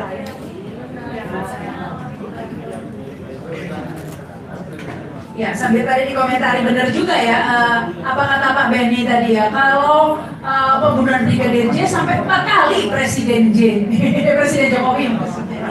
Presiden Jokowi meminta agar diusut tuntas. Tapi kenapa kalau Satgasus sekalipun belum ya Pak ya? Ya. Nah, baru. Kenapa ya? Sama teman 3. Itu juga, dan di samping itu yang jadi pertanyaan juga tadi soal dana tadi itu ya, yang dana 900M itu tadi ya. Nanti kita bahas dengan Pak Sugeng juga. Tapi ini kita lagi mencoba menghubungi Haris Ashar. Sudah, nah belum terhubung, jadi kita ke Bu Aikon dulu ya. Baik, ini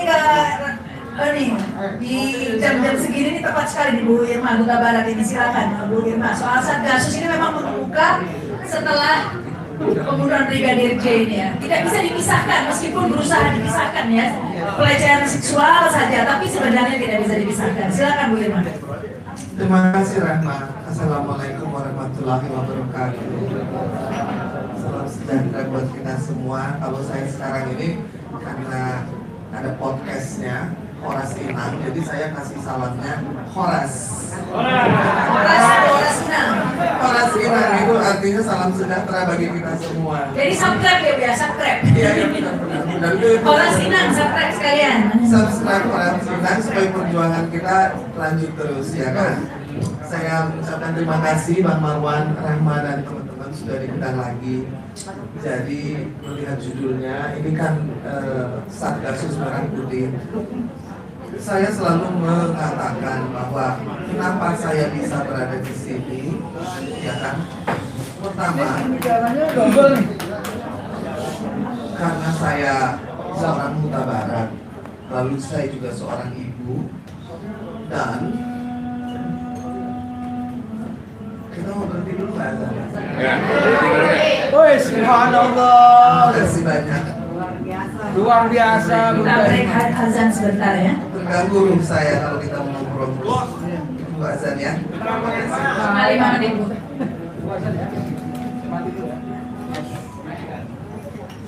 Apa-apa.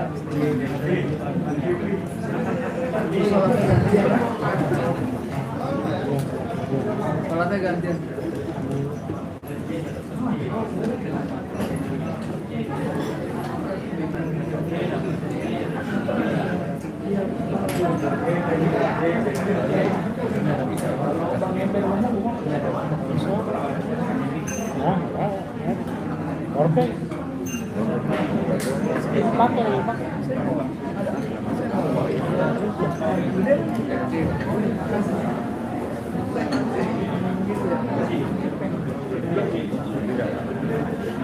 Bisa pakai mati ini kalau ini mati kalau nggak dicas. Error ini udah error. Nah ini sih kan.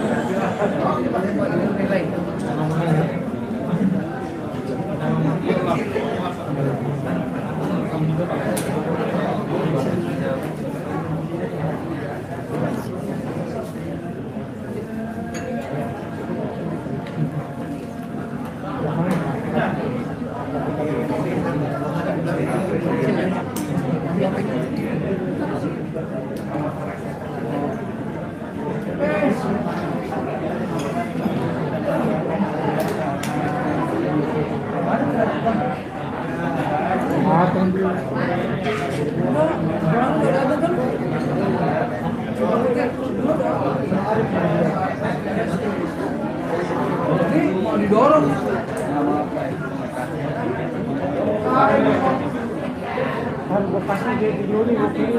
Hadirin harap tenang, diskusi dihentikan, mau diskusi sendiri. Bisa dilanjutkan. Ya silakan ini Bu Irma diteruskan. Ya, terima kasih banyak. Jadi tadi kembali lagi ya, diingatkan salamnya Horas itu artinya salam sejahtera supaya semua juga selamat kata dalam bahasa Batak. Amin. Sekalian juga ada YouTube channel yang baru, podcastnya jangan lupa ya, di subscribe dong sekarang. Siap. Dan ajak teman-teman, tetangga dan saudara. Subscribe. Katanya. Terima kasih banyak. Anyway, ini saya bisa berada di sini karena yang pertama adalah Marga, lalu juga sebagai seorang ibu ya.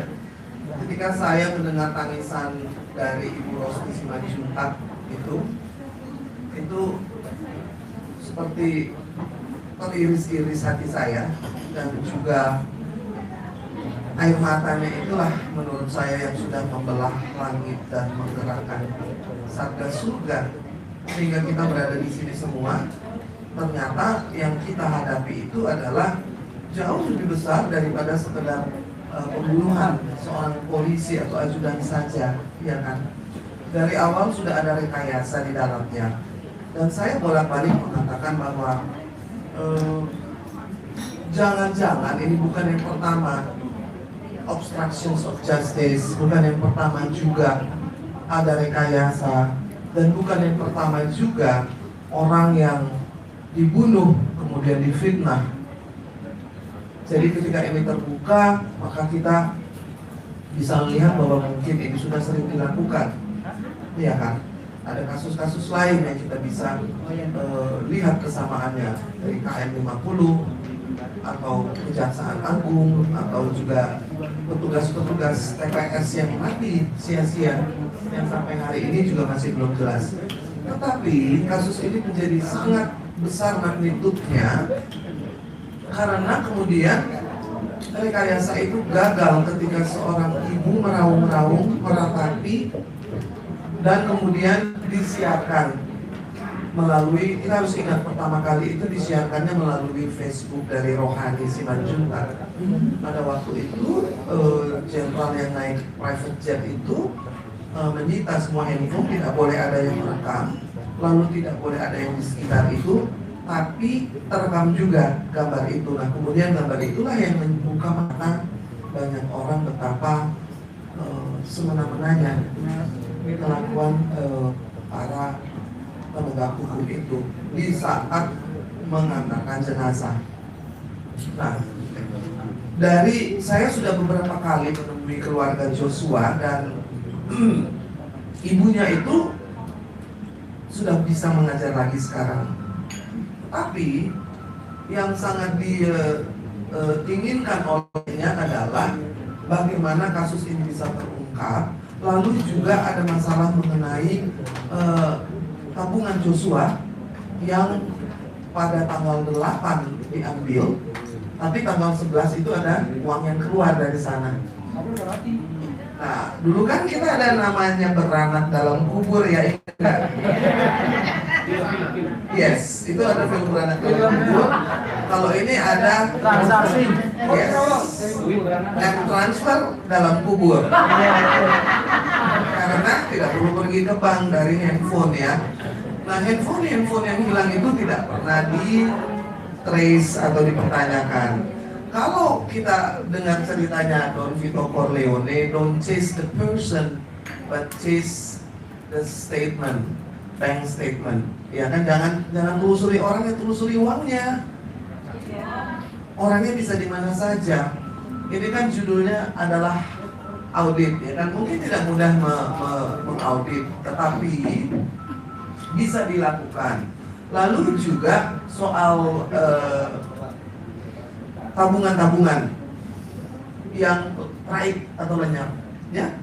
Ini bisa leading ke satu arah, yaitu TPPU, tindak pidana pencucian uang. Saya mendengarkan Profesor Ganarsi yang dari Trisakti berkata bahwa kita ini bingung kenapa KPK tidak bergerak, kenapa PPAT tidak bergerak.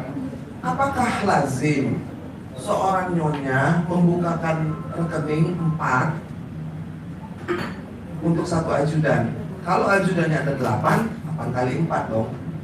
Ya, katanya itu uang untuk rumah tangga, untuk anak sekolah di Magelang yang sebulan sekali diisikan, isinya 300 juta. Dari situ saja seharusnya kita bertanya, berapa gajinya Sambung?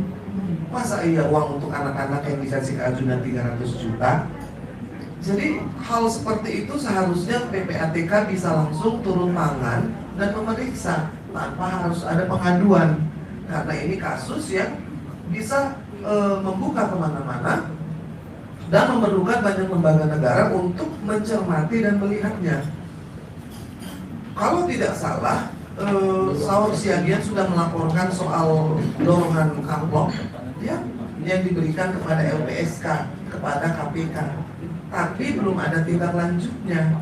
Itu juga menjadi pertanyaan. Apakah KPK juga sudah tersandera karena ketuanya seorang polisi? Jadi kita ini membicarakan, membahas, memberitahu banyak sekali lead dari Pak Sugeng, dari Abang Marwan, Rahmat, dan beliau juga mengatakan, ya, adakah yang ditindaklanjuti? Nah itu kan pertanyaannya. Soal uang 300 juta itu kalau menurut saya mengherankan. Lalu pertanyaan yang kedua, kenapa mesti diaudit? Sebelum audit Satgasus, yang mesti diaudit itu adalah Sambo dan Putri dulu. Dan 8 ajudannya, karena dari situ leadnya, begitu loh Bang Marwan. Mereka itu, bayangkan, kalau dia mampu memberikan uang tunai sebesar 2 miliar, didorong tuh di depan 1 miliar untuk Baradae, ada 500 juta untuk Ricky Rizal, lalu 500 juta untuk Fuad Ruf, ya. 2 miliar itu bukan uang sedikit. Kalau Sambo bergaji 33 juta, maka dia harus bekerja selama berapa tahun itu? Tanpa ada pengeluaran, ya. 20 tahun pun juga itu uangnya tidak dibelanjakan. Jadi artinya banyak hal-hal yang terlihat di depan mata yang sama sekali tidak ditelusuri dan tidak diselidiki. Tetapi yang diselidiki malah apakah ada pelecehan seksual. Yang menurut saya, apakah ada perselingkuhan, apakah siapa tidur dengan siapa, negara ini nggak penting. Siapa mau tidur dengan siapa tidak mengganggu hidup saya, ya. Tetapi ketika penegakan hukum dan kemudian keadilan itu dilecehkan, lalu terjadi di depan mata itu rekayasa, maka kita harus berontak. Karena itu mengganggu akal sehat, mengganggu hati nurani, mengganggu ruh saya, sehingga saya itu tidak bisa tidur berminggu-minggu karena teringat akan tangisannya Ibu Yosua. Saya pikir ibu-ibu yang di sini juga mempunyai empati dan bisa merasakan kenapa sih saya akhirnya jadi di frontliner. Padahal sebetulnya saya sudah ingin bertapa di Citarum saja, di Cisanti saja, membersihkan sungai, betul, nanam-nanam. Terus pagi-pagi ngeliatin ada telur ayam di balik bambu. Sehari itu saya bisa dapat telur ayam 8 loh. Dan saya itu bahagia banget. Bukan soal kita bisa beli telur 8 kilo, tetapi melihat telur dari ayam sendiri yang didapat setiap hari itu menurut saya berkah. Nah, sekarang setelah kembali mengurusi urusan yang harus berhadapan dengan Dajjal, ya.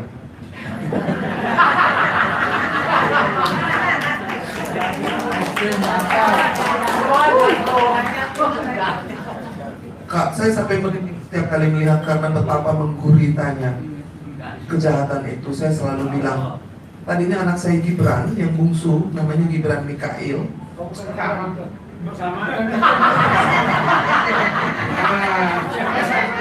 Jangan salah, saya ini pengagumnya Khalil Gibran, iya kan? Supaya saya mempunyai hati yang lembut, pikiran yang jernih, lalu juga bisa mengasihi dan menjadi manfaat gitu. Jadi saya kasih nama Gibran. Nah, Gibran Mikail itu tadinya mau jadi polisi. Lalu saya bilang setelah peristiwa Sambo, ya, jangan nak. Jadi ansip saja. Dia jago IT. Ini benar loh, ini nggak bisa tanya. Biasanya anaknya antar saya, sekarang dia tidak ikut. Jangan nak. Kalau kamu mau cyber dan kamu mau tetap di angkatan, kamu masuk ke angkatan darat, angkatan laut atau angkatan udara. Yang mengurusi cybercrime, yang menjadi anak yang tidak korupsi, yang menjadi anak yang bekerja benar-benar untuk kemaslahatan orang banyak dan nusa bangsa. Dan saya pikir generasi yang akan datang tuh harus kita siapkan untuk itu. Kenapa sekarang kita harus mati-matian berjuang supaya ada penegakan hukum dan keadilan? Karena saya masih mencintai negeri ini. Kalau saya mati, lalu kemudian anak saya yang kita ajarin, nak, kamu jadi orang yang jujur ya, kamu jadi orang yang baik ya. Tapi ketika berurusan dengan hukum mereka selalu kalah. Kan kita nggak mau seperti itu. Oh begini aja nak, kalau kamu usaha nanti kamu harus punya centeng, kamu harus punya backingan, jenderal ini, jenderal itu. Kan nggak gitu kita ngajarinnya. Jadi Gibran itu saya larang untuk masuk ke kepolisian karena saya bilang bahwa anak baik pun ketika berada di persemaian yang bejat, maka dia akan ikut bejat.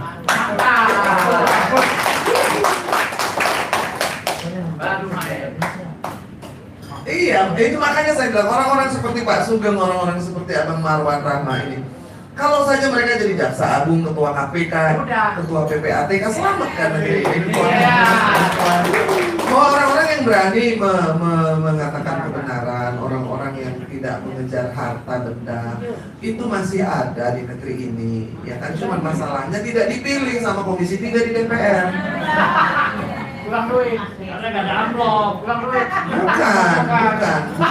Saya bicara dengan adidas saya, Refli. Dia bilang, begini Yunda, kalau orang kredibel, mempunyai integritas, tidak bisa diatur, berani mengatakan kejujuran, dijamin tidak akan dipilih. Tidak nyaman. Dijamin. Jadi kriteria itu adalah kriteria yang salah. Maka saya bilang, kalau kita mau cari orang, itu bukan dengan fit and proper test, dengan apa yang ditulis di atas kertas, karena gelar saja bisa beli, ya toh? Ya dong. Mau doktor dari mana, mau apa itu bisa beli. Tetapi yang namanya integritas itu tidak bisa dibeli. Makanya kalau nanti kita bisa mengusulkan, itu ada lembaga yang namanya Integrity Checking Specialist. Pada waktu tahun 2001 saat mendirikan KPK, itu di atasnya ada Dewan Pengawas, lalu ada yang namanya lembaga yang mengadakan Integrity Checking Specialist. Seandainya Mas Sugeng ingin menjadi ketua KPK, maka kita harus tahu dari dia lahir, SD, SMP, SMA, sampai hari ini, apa saja yang sudah dia kerjakan. Diwawancara tetangganya, diwawancara mertuanya, diwawancara bekas pacarnya, dan orang-orang yang dulu pernah hidup dengannya. Maksud saya, integritas orang itu tidak bisa ditentukan oleh kertas dan gelar-gelar saja. Itu nomor satu. Nomor dua, yang namanya reputasi itu dibangun seumur hidup, ya. Ketika seseorang mendapatkan gelar doktor atau profesor, apakah itu menegasikan kebejatannya di masa lampau? Kan tidak. Jadi yang namanya integrity checking specialist ini dicoret dulu pada waktu menganjurkan pendirian KPK. Saya pikir itu bisa dihidupkan kembali. Jadi isinya adalah orang-orang yang digaji dengan mahal, tetapi dia independen, dia tidak bisa dipengaruhi, dan dia terkenal sebagai orang yang teguh pendiriannya. Bukan teguh Santoso saja loh, tetapi teguh pendirian, tidak takut sama orang, tidak kalah sama jabatan, dan tidak takut mati juga akhirnya. Karena masyarakat yang takut ini adalah masyarakat yang tidak sehat. Tapi itulah yang diciptakan. Karena kalau takut kita harus punya centeng, harus punya backingan. Kalau masyarakatnya damai dengan penuh trust, nggak laku itu mafia-mafia dan backing-backingan. Saya pikir yang kita kerjakan di sini adalah menuju ke situ semua. Amin, amin. Lalu juga saya ingin menembus sekat-sekat ketika saya bicara soal kemanusiaan. Kenapa saya ada di sini? Itu adalah kemanusiaan. Ketika ada orang menderita, saya tidak tanya dia sukunya apa atau agamanya apa. Saya akan tolong dulu. Dan saya tidak akan mencabut pertolongan saya hanya karena dia sukunya berbeda atau agamanya berbeda. Jadi kalau kita sepakat bahwa kita akan membongkar kebejatan ini, ya, demi menegakkan kebenaran dan keadilan, perjuangan masih jauh, tapi saya optimis bahwa kita bisa. Karena kita masih mau tinggal di negeri ini dengan damai, aman, sehingga anak cucu kita dapat warisan. Warisan itu bagi saya bukan di ibu kota negara, Kereta cepat.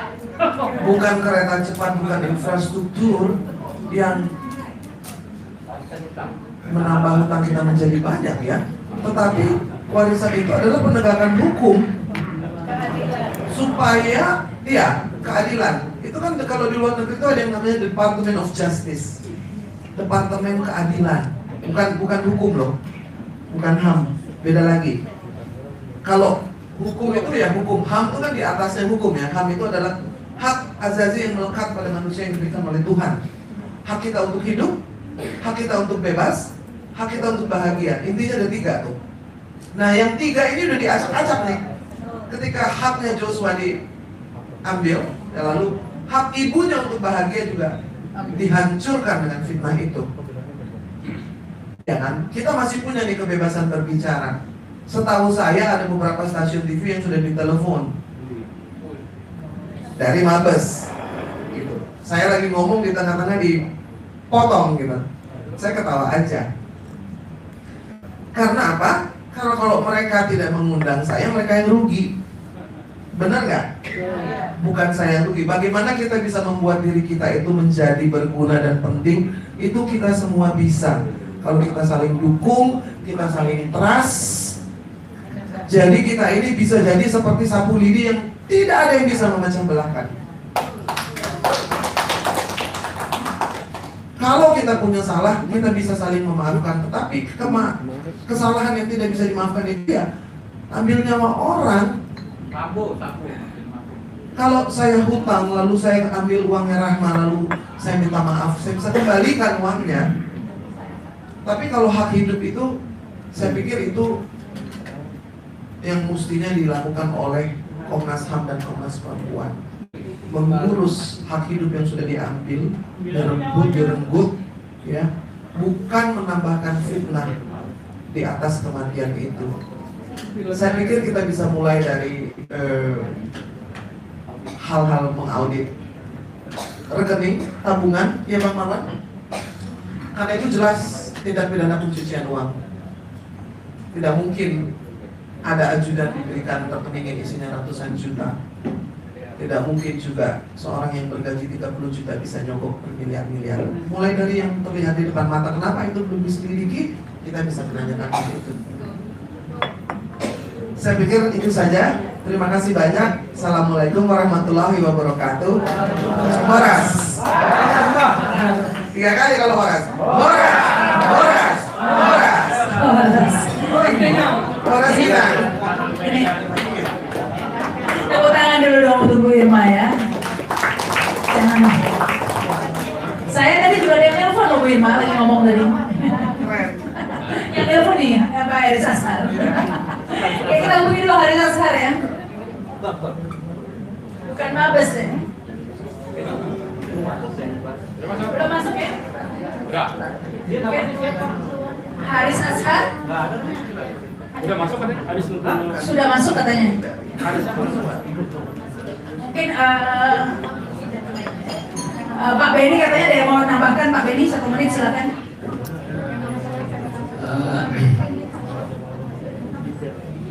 Bapak-bapak, ibu-ibu yang saya hormati, ini ada satu hal yang penting. Saya sebelumnya udah lagi kepala dari tadi malam, tapi lu nggak usah ngomong. Ini intinya begini, yang dibicarakan keuangan Satgasus, tolong dijawab benar atau ini uang setan atau bukan? Iblis. Benar, setan yang jawab loh. Setan bukan, kan judi. Lu ngomong setan pelan-pelan banget. Ini uang setan. Setan dikelola oleh orang yang hakikatnya setan juga. Pertanyaan saya, Bung Marwan. Pertanyaan saya, ini kan uang-uang yang sekarang ini adalah yang 157 T ini adalah uang yang non pajak. Gak masuk APBN, gak masuk ini segala macam. Tapi kita pikirkan yang penting uang itu diambil. Kalau tuh masih ada, ambil. Jangan-jangan udah dicek lagi. Ambil. Nah ini satu. Yang kedua, saya ingin ingatkan lagi. Terakhir, negara ini masih dianggap negara kalau masih ada hukum. Itu terakhir. Kalau ekonomi bobrok, politik, amburadul, keamanan kacau balau. Nah ini kalau sampai hukum yang terakhir nggak ada, ini negara KW2. Terima kasih. Baik, terima kasih. Ya, ini Haris Ashar sudah terhubung di tampaknya. Ceki. Halo. Halo, assalamualaikum, Bang Haris. Waalaikumsalam. Ya, bagus suaranya. Silakan ini Bang Haris. Pertanyaan lagi Pak. Ya, tentang sesuai tema lah ya. Kita kan dari tadi bicarakan kok Satgasus ini nggak diutak-atik, semuanya diam ya. Presiden nggak meminta ya untuk diusut tuntas tanpa ditutup-tutupi. Nah, itu nggak ada permintaan dari Presiden tentang Satgasus ini. Demikian juga dari Polri yang ada cuma membantah bahwa tidak ada aliran dana. Sudah titik. Kan kita bukan kalau bantahan mudah ya. Yang kita butuhkan ini diusut tuntas begitu ya, dibuka, diaudit, dibuktikan seperti itu. Kenapa tidak ada langkah-langkah seperti itu? Disuruh nanya jadi panjang nih Bang Haris. Silakan. Kalau menurut saya, selamat sore buat semuanya, assalamualaikum. Kalau menurut saya begini, pertama, kalau soal bahwa Mabes Polri itu bikin pernyataan yang fatalistik dalam artian sudah ya sudah, itu kayaknya sudah beberapa kali ya. Kita ingat misalnya soal menutup buku kasus buku merah. Dulu buku merah di KPK, di kepengurusan atau kepemimpinan yang sebelum KPK yang sekarang, ada penghilangan barang bukti yang diduga dilakukan oleh anggota Polri yang ada di dalam KPK. Lalu itu terkuak ramai dan kemudian diambil alih oleh Mabes Polri karena ada banyak tekanan waktu itu ke KPK. Dan setelah di dalam Mabes Polri justru dikatakan tidak ada perusahaan barang bukti dan tidak ada keterlibatan waktu itu terkait dengan nama Tito Karnavian. Nah, itu salah satu contoh untuk menjadi beban di kasus yang berbeda. Di kasus yang sebetulnya menjadi trigger pembubaran negara kasus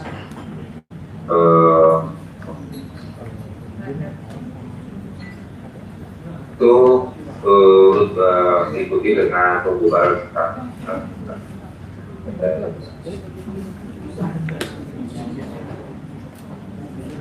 Nah, saya mau inputnya ada sejumlah pihak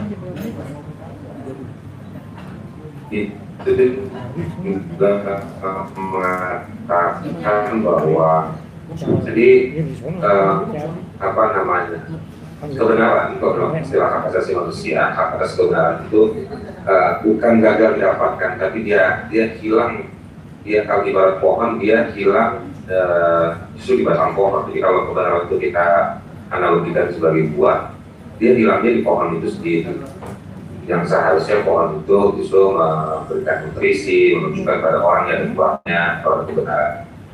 Nah, itu yang ingin saya sampaikan. Nah, kita tidak usah, saya pikir sudah banyak ahlinya di sekitar panel yang sudah tadi bicara. Jadi saya tidak akan mengulang-ulang apa itu Satgasus. Saya hanya ingin memberikan satu respon yang sifatnya advokatif. Di situ ada Bang Kang Teguh yang senior saya dalam dunia aktivisme dan juga dalam dunia lawyer. Kita sering sama-sama tahu soal advokasi. Kak Irma juga orang lama. Waktu itu ada wartawan nanya ke saya, Chris, lu tahu nggak orang ini yang tunjukin fotonya fotonya Kak Irma gitu kan? Terus saya ketawa-tawa, sebenarnya wartawan baru, ya kan? Senior semua. Jadi saya berangkat dengan mengingat sosok-sosok yang muncul dalam kasus ini, dalam situasi ini menunjukkan satu urgensi dan romantisme advokasi bahwa sentralistik kejahatan yang terorganisir itu kembali terjadi di rezim ini. Nah, maka kita juga harus mengingat cara-cara kita beradvokasi. Kalau dikembalikan kepada polisi lagi untuk mengungkap, saya mau bilang bahwa kitanya yang lemes. Untuk itu saya mau bilang bahwa baiknya adalah menggalang desakan publik, desakan netizen lewat petisi misalnya, lewat sejumlah tokoh untuk meminta ada semacam audit. Saya juga terlibat dengan sejumlah teman mendiskusikan bagaimana dan siapa yang harusnya mengaudit. Sebelum saya jawab hasil diskusi itu, mari kita cek sedikit soal Satgasus ini. Satgasus ini kalau kita lihat di pengantar-pengantar SK yang disusun ditandatangani oleh setiap Kapolri dari zaman Tito Karnavian dan Aziz, lalu juga Listio Sigit. Salah satunya mencantumkan undang-undang ITE sebagai ranah kewenangan yang dilakukan oleh Satgasus. Dari situ kita kalau bikin perbandingan ada sejumlah undang-undang di bidang ekonomi dan saya mau bilang sebenarnya yang terkait dengan ujungnya duit. Lalu juga ada undang-undang yang terkait dengan yang ujungnya adalah kekuasaan. Tetapi undang-undang ITE semenjak ada Satgasus ini itu korban pidananya meningkat. Silahkan nanti setelah selesai acara teman-teman buka ke websitenya SafeNet Indonesia yang atau buka di sosmednya SafeNet Indonesia di Instagram. Mereka pernah posting beberapa bulan lalu. Justru ada peningkatan penggunaan undang-undang ITE. Apa yang terkarakterkan dalam peningkatan tersebut yaitu meningkatnya pemidanaan terhadap kelompok yang dianggap berseberangan, beroposisi terhadap kekuasaan. Nah, ada sejumlah teman yang mungkin 3 hari lagi akan mempublikasi laporan yang sedang menyelesaikan satu riset bahwa di para pendidik yang menangani kasus-kasus pemidanaan terhadap orang-orang yang oposisi atau yang berseberangan oposisi, nggak harus pakai politiknya, ya, critical person gitu ya. Banyak para penyidiknya adalah anggota dari Satgasus gitu. Nah, saya ingin membandingkan dengan terlepas dari kebenaran atau tidak PowerPoint yang sempat tersebar heboh beberapa minggu yang lalu. Saya ingin mengingatkan bahwa PowerPoint itu hanya menggambarkan soal relasi tindak pidana perjudian 303. Nah, dari situ saya ingin mengatakan bahwa karena kewenangan yang luas, tapi ada treatment yang berbeda di sektor tindak pidana yang diduga terkait dengan soal uang. Itu justru sementara ya saya ingin membuat pernyataan bahwa tindak pidana tersebut justru berakhir tidak berlanjut dan wallahu alam kita nggak tahu tindak pidana itu sudah benar-benar tidak ada atau tetap ada dan dilindungi. Nah, itu kan yang jadi kontroversial hari ini. Sepertinya tetap ada dari grafik perjudian. Sementara kalau tindak pidana yang terkait dengan orang-orang yang dianggap kritikal atau oposisi, justru kasusnya banyak yang berlanjut dipidanakan. Selain saya juga jadi korban yang dikenakan pasal pidana ITE, saya juga jadi lawyer untuk sejumlah orang yang dikenakan pasal pidana ITE. Dan itu banyak yang juga lewat Polda Metro Jaya juga. Dan memang meskipun sudah ada teguran dari Ombudsman, ada barang bukti yang tidak dilengkapi, keterangannya ngawur dan lain, tetap dipaksakan merujuk ke pengadilan. Jadi memang ada praktek yang double standar. Jadi kalau yang soal di sekitar ada uangnya itu merujuk pidana, tapi kalau yang terkait dengan kelompok-kelompok kritis itu justru malah dipidana, dipaksakan. Dan gayanya memang seperti kalau kita bandingkan dengan cerita Densus menangani teroris, itu gayanya seperti itu. Misalnya bagaimana sistem pembersihan mahasiswa pada demo reformasi di korupsi pada tahun 2019. Lalu penolakan undang-undang omnibus itu juga ada instruksi dari Kapolri waktu itu Idam Aziz untuk mengamankan kebijakan pemerintah pengesahan undang-undang omnibus yang Idam Aziz juga orang yang menandatangani SK Satgasus itu juga. Nah, jadi ada double standar di sini.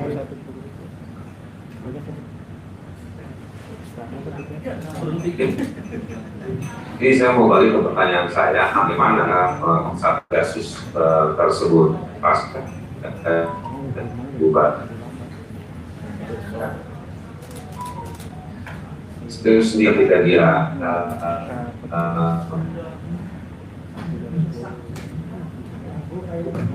muncul wacananya itu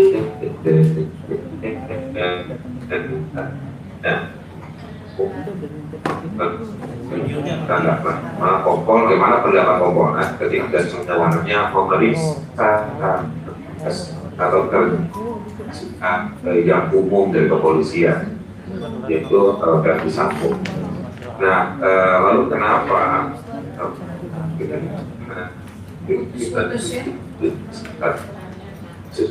itu hanya orang-orang sejumlah nama yang melekat 13 nama yang melekat pada sejumlah tidak. Nah, jadi saya cuma mau bilang bahwa kita mau serahkan ke siapa, ke pemerintah. Pemerintah diuntungkan oleh keberadaan Satgasus karena Satgasus meredam kelompok oposisi. Kita mau meminta pada Kompolnas sengaja atau tidak sengaja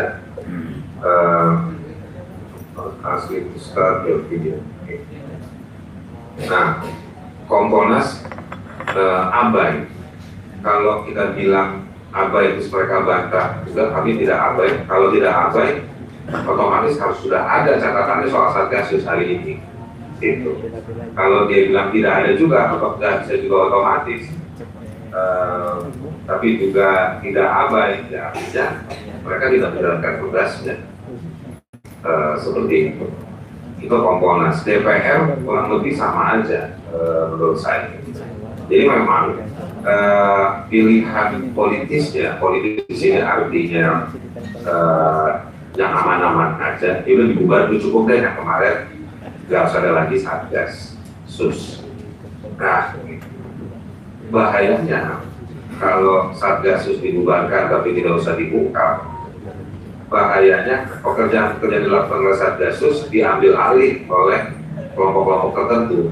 Kita bisa bilang kita nggak tahu apakah itu di dalam Polri sendiri atau di luar Polri. Yang pasti pekerjaan-pekerjaan yang menguntungkan bagi sejumlah penguasa dari sisi politis maupun dari sisi keuangan yang ada relasinya dengan keberadaan Satgasus kemarin, maka mereka harus mencari penggantinya. Nah, jadi ada kerumitan itu. Nah, kalau saya mengusulkan, saya melihat, merasakan, sebetulnya yang menjaga demokrasi hari ini di Indonesia adalah masyarakat. Untuk itu, saya mengusulkan audit itu harus dilakukan oleh masyarakat. Jangan Anda minta lagi ke Mabes Polri sendiri, ke Kompolnas, ke DPR, atau ke pemerintah. Lebih baik masyarakat. Harus ada kelompok akademisi, kelompok praktisi, kelompok korban yang melakukan audit, memeriksa, dan kemudian membeberkan hasilnya. Tidak usah sempurna, tapi itu menjadi satu awalan untuk menunjukkan bahwa kita tidak diganti. Mungkin seperti itu sementara dari saya, Mas Arita, mohon maaf kalau ada kekurangan atau tidak cocok. Terima kasih. Baik, terima kasih Bang Haris Azhar ya. Tangan dulu Bang Haris Azhar yang sudah hadirnya. Dengan pertanyaan besarnya memang dari tadi itu sebenarnya kalau mau diaudit Satgasusnya, bagaimana dan siapa yang audit, itu kan ya pertanyaannya. Dan mungkin ini juga akan kita diskusikan ya, silakan langsung menanggapi begitu ya. Ya, selanjutnya saya undang ini Edwin Sukowati ya. Pak Edwin. Karena saya ragu Pak atau bukan ada Sukowatinya. Silakan Pak Edwin. Oh Pak Edwin.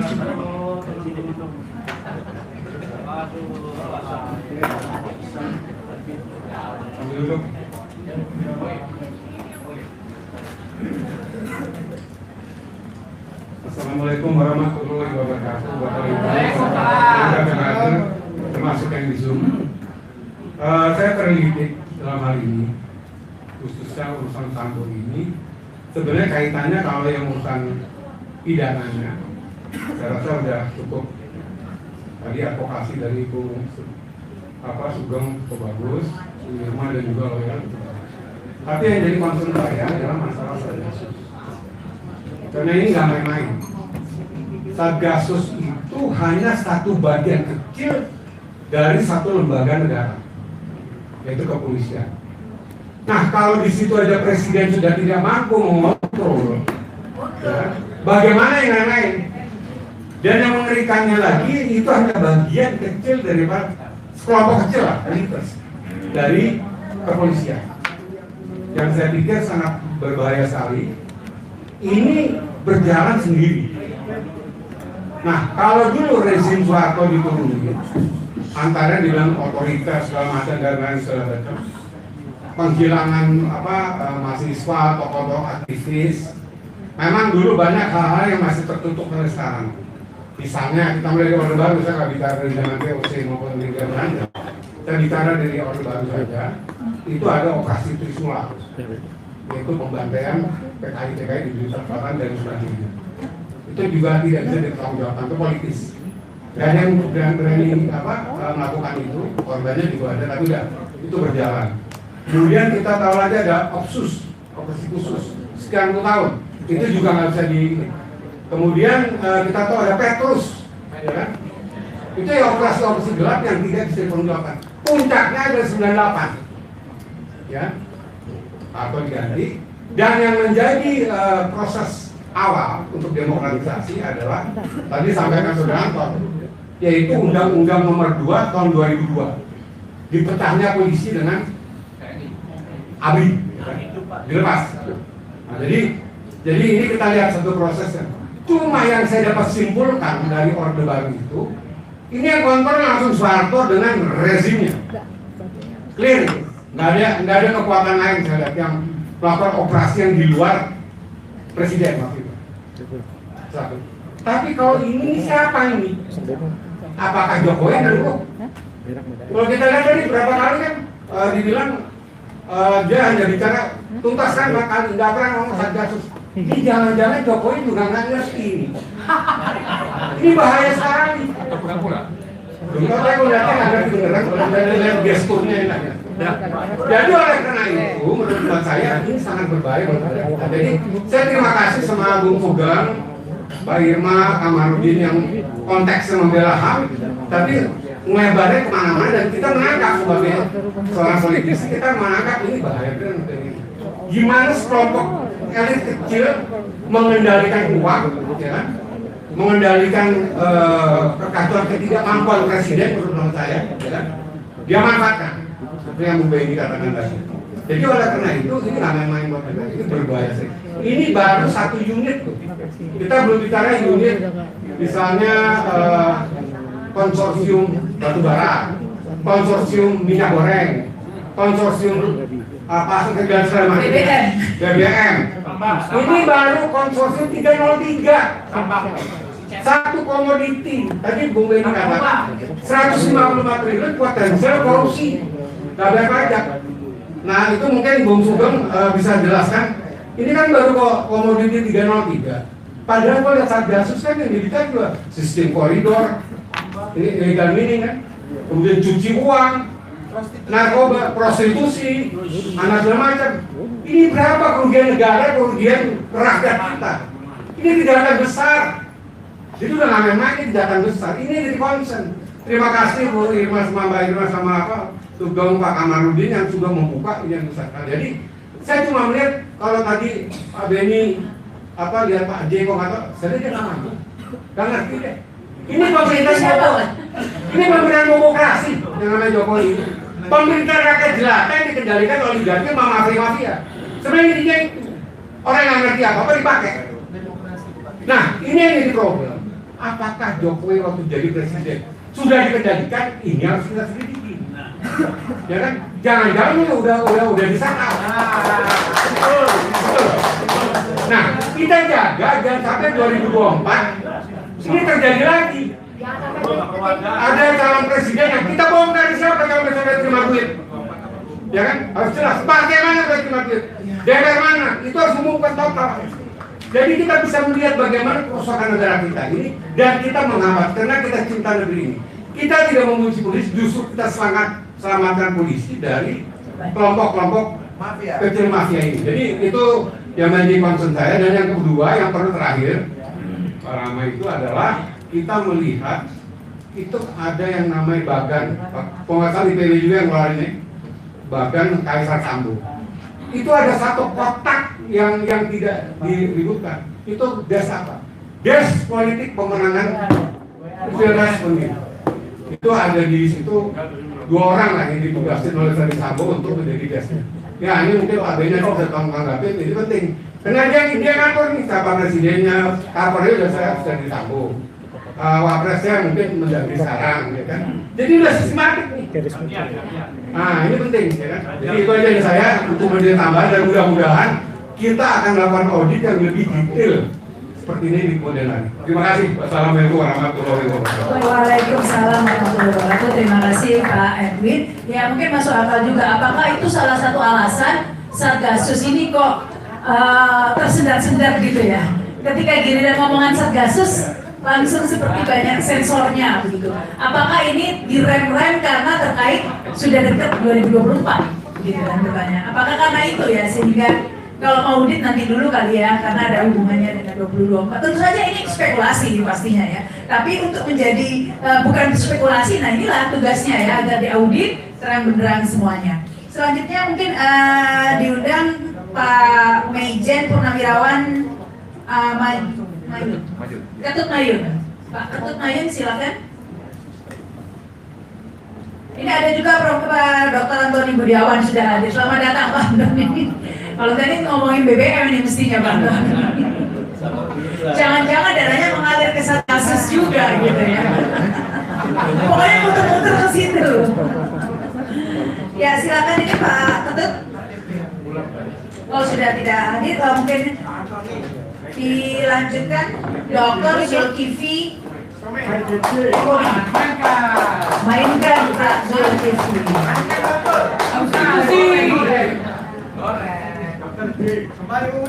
Kalau ini Dr. Z ya.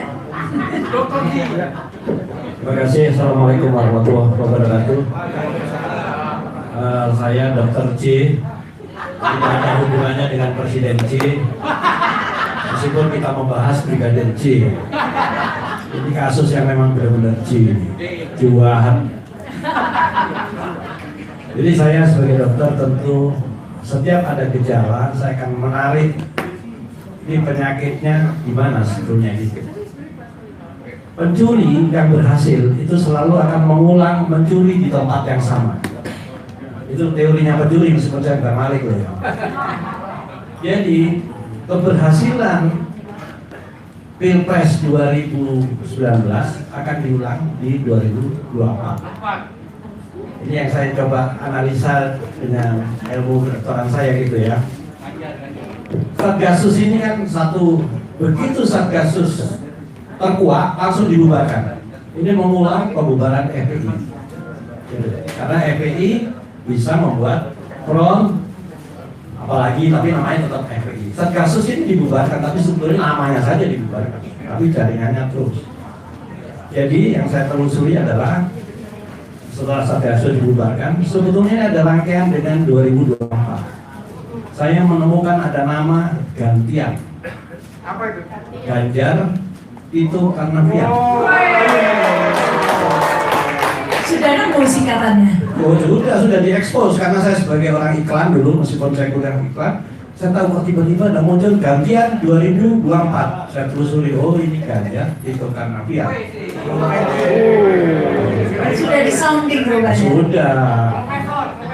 Nah terus dari situ saya melihat bahwa Pilpres ini adalah Pilpres langsung ini adalah produk langsung dari Undang-Undang Dasar NRI 1945. Beda dengan Undang-Undang Dasar 1945. Ini yang tidak banyak diketahui orang. Saya sebut Undang-Undang Dasar 45 palsu.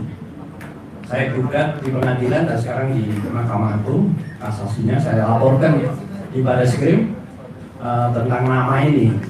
Kenapa namanya mirip, tapi isinya beda.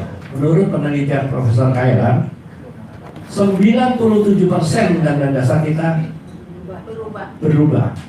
Dan saya sepakat bahwa ini adalah Undang-Undang Dasar yang baru. Saya kaitkan dengan dulu ada namanya Koalisi Orno untuk Konstitusi Baru. Isinya 18 LSM waktu itu. Saya ada daftarnya. Jadi ini artinya sudah ada niat untuk mengganti Undang-Undang Dasar. Inilah peperangan militer yang terjadi di Indonesia. Jadi ini yang perlu kita waspadai. Kalau untuk urusan pelecehan, nah itu urusan kecil serahkan Hansip IRT itu selesai. Gak perlu lah. Tapi ini harus diungkap.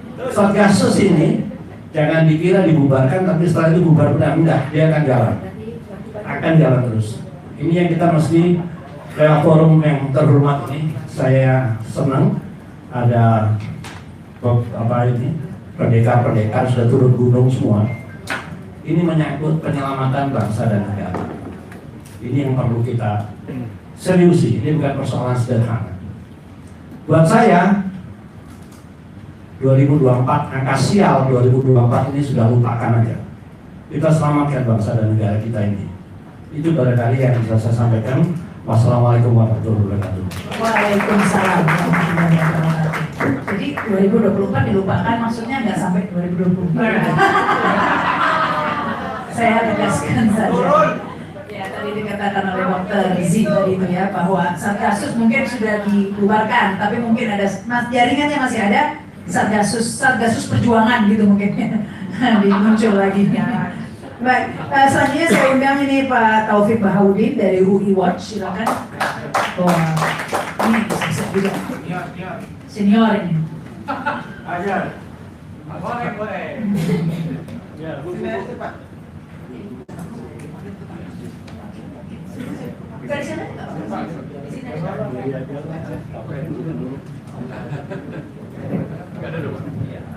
Terima kasih. Assalamualaikum warahmatullahi wabarakatuh. Saya Duduk, Pak. Gantian. Saya ingin sharing aja, mudah-mudahan bermanfaat. Saya ingin sampaikan yang pertama, apa yang terjadi dengan kasus ini, kita belum sama bahasanya dalam melihat, menyelesaikan, memahami kasus ini. Apa artinya? Apa sih tujuan kita semuanya ini? Dan tanpa sadar menunjukkan bangsa ini dan juga diarahkan menjadi bangsa yang sistematis, reaktif, emosional, menyelesaikan kasus per kasus, tidak pernah terbiasa mencari sumber masalah. Tolong deh, ini yang mereka pakai, digiring ke kasus pelecehan, dan kita kembangkan di sana. Itu yang pertama. Yang kedua, pengalaman praktisi, saya bukan ilmuwan. Kalau sudah ada kasus yang terang benderang, solusinya sulit benar, mesti melibatkan banyak pihak, petinggi-petinggi di Republik ini. Cek. Nanti apa? Penyelesaiannya dipaksakan dalam tanda petik, pokoknya undang-undang pengadilan sudah memutuskan selesai. Arahnya ke sana. Nah, saya ingin menawarkan untuk kita samakan bahasa kita dalam memahami kasus ini untuk ke depan. Kalau bahasa sekolah sekarang membangun share meaning, kesamaan dalam memahami sesuatu itu. Kolektif share meaning kita bangun. Saya ingin menawarkan dari perspektif manajemen, itu yang saya tahu. Kenapa manajemen? Manajemen itu bukan ilmunya, manajemen adalah kita semuanya pakai kok proses berpikir sistematis dan logis dengan menggunakan data sumber daya yang ada untuk menyelesaikan mencapai tujuan. Ini tujuannya disepakati belum? Kenapa tujuan? Ada yang ngomong ini, ada yang ngomong ini. Saya nyambung yang baik, nyambung. kita lebih terpancing, itu kan seksualnya. Emang demen, gambaran apa? Quality of mind, capacity-nya masih imagine. Bangsa ini imagine. Jadi buat saya sih gampang banget lah, ya. Mari kita, tujuannya kita apa? Semua udah ngomong nih bahwa kita ingin kasus ini adalah peluang sungguh untuk mencari, menyelesaikan sumber masalah. Itu yang kita inginkan. Jangan diangkat yang pelecehan, diingin bahwa sumber masalah apa sih tujuan? Ngebenahin Kapolri. Kenapa saya pakai perspektif manajemen? Dari sisi ilmunya, siapa yang paling bertanggung jawab dalam satu organisasi, suatu institusi? Kalau nggak benar atau kalau benar, siapa yang bagus? Atasan langsung. Kan simpel. Polisi di bawah siapa? Presiden. Siapa yang tanggung jawab? Presiden. Kualitas polisi sebagai institusi adalah cermin, ini norma. Kalau Anda belajar macam tahu, adalah kualitas atau cerminan kualitas orang yang memimpin. Gampang bacanya. Mau cek kebutuhan silakan, saya praktisi.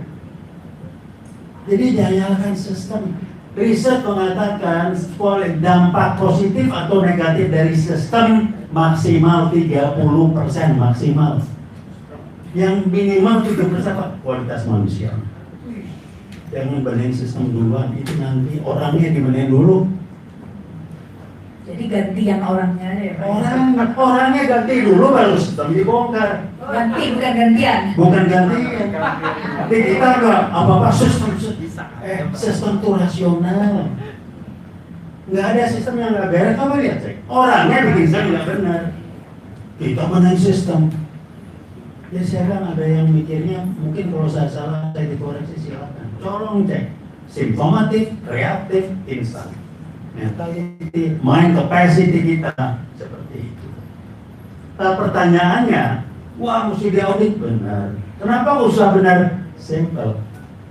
Kalau sampai tujuan yang kita sebut tadi mesti ngebenahin, kalau ada orang nggak setuju artinya apa? Dia berkepentingan dengan kalau itu dibubarin, gua dirugiin. Lah iya kan? Atau saya sudah mendapat manfaat dari Satgasus. Itu yang pertama. Kalau saya bubarin, waduh saya kehilangan dong. Ini paling bagus. Yang lebih jelek lagi, kalau gue berani bubarin, gue dibuka sama si Sambo, lu dulu begini buat bargaining bahasa sopannya. Paling bagus, mudah-mudahan memang otaknya nggak nyampe untuk menyelesaikan masalah ini. Itu paling bagus. Incompetencies. Kalau kompeten, posisi udah berat ini segala macam, bentuk tim independen TNI masuk ke bersangkutan tadi selesai kan. Nah ini dari ngomong, saya sudah ngomong 4 kali atau 5 kali, saya kalau orang manajemen malu gua. Malu, saya pemimpin 4 kali saya ngomong ada dengar, lu pindah apa gue yang berhenti? That's the rule. Itu rule itu. Nah rule ini aja dilecehkan, kita pun malu, wah hebat udah 4 kali ngomong, bukan hebat. Saya pakai dasar manajemen berdebat, panggil guru besar siapa kita ngomongin, saya praktisi. Nah mikir kita tolong disamakan dulu.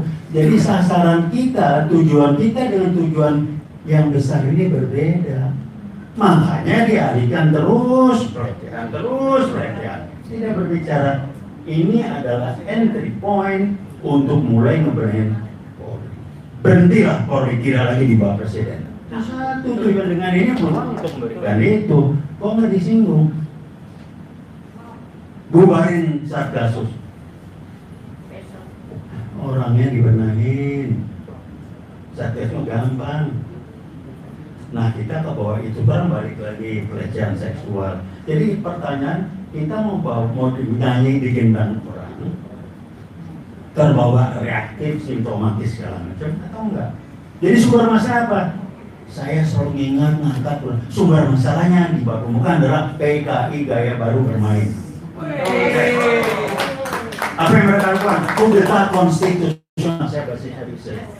Saya ketemu orang yang bikin riset, gimana Bang Taufik 150% benar. Kudeta konsesional, saya baca rekan saya nunjukkan gini, mau merubah membalikan PKI jadi korban undang-undang. Yes. Kudeta konsesional, jangan pakai ukuran PKI zaman dulu, dia nggak muncul, dia tidak merekrut. Tapi apa yang dilakukan oleh orang-orang yang dipapari sesuai dan untuk kepentingan strategi mereka. Ini cuma jebakan, ini memang kecelakaan, meledak masyarakat. Jadi kita mau apa? Silakan jawab aja. Dan saya cuma ingatkan, di antara kita pun ada lah intel masuk. Apa emang kerjaan dia jangan dimarahin. Mungkin ditanya, ini mindset kita nih ya. Kenapa masuk? Emang terjadi begitu. Sama juga kita ngerebutin di web. Itu ada cebong. Saya bilang jangan diladenin, kasihan dia cuma cari makan. Sesuai dengan bakat pembina, lu musim dia, musim orang cari makan. Kita tutup bang, semoga dia itu usaha lu udah kasihannya cari makan. Kita bersyukur nggak kayak dia. Diladenin, maunya dia. Ini mindset reaktif, simptomatis, emosional. Logikanya jarang dipakai. Saya kebetulan melakukan ini, belajar ini, tetapi ini saya suka geleng-geleng gitu ya. Nah terakhir ini sampaikan, saya ulangi berulang-ulang. Ini riset ilmiah tapi yang praktis. Gambaran bangsa ini, pimpinannya bukan kita ya. Kalau orang hari ini ngomong A, besok ngomong B, dengan apa teori apa sih itu yang namanya, yang ada konsultan yang dibayar itu, apalah teorinya, saya mau ketawa aja. Dianggap bohong sebagai suatu kebiasaan, postur. Gue bilang lu baca buku sampai titik, jangan di tengah-tengah. Gue tahu anti postur. Kenapa postur tak jalan? We are not colorblind, we are spiritually blind, makanya postur jalan. Nah ini yang nggak dilakukan. Apa yang terjadi? Memang urat empatinya belum numbuh. Jadi kalau kita bilang orang ini susah bensin ini, tahu, merasakan nggak? Dari sisi neuroscience, ilmu kedokteran, ilmu kedokterannya urat neuron, saraf-saraf untuk membangun perasaan empati gini belum numbuh, bukan nggak ada, belum numbuh. Tahu nggak? Tahu. Kok dilakukan? Nggak numbuh, belum merasa.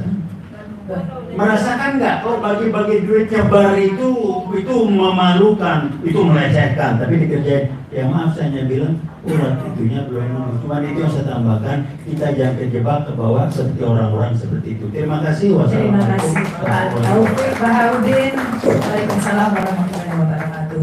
Jadi kalau menurut Pak Taufik tadi bukan sistem, karena orang-orang selalu ngomong sistem gitu ya. Yang penting ganti aja orangnya gitu. Ganti aja orangnya. Ini kita mengingat pemberantasan korupsi di Hong Kong ya, tahun 70-an melakukan hal yang sama, ketika parah sekali di sana. Saking parahnya 99,9 polisi di sana kerjasama dengan kriminal penjahat. Jadi katanya perampok itu kalau ngerampok bank, senjatanya pinjam polisi. Sampai segitunya korupsinya. Tapi itu bisa diberantas di Hong Kong ya dengan cara memecat semua polisi, kejaksaan, kehakiman, begitu ya. Kalau Hong Kong bisa, tentunya itu bukan hal yang tidak mungkin pastinya ya.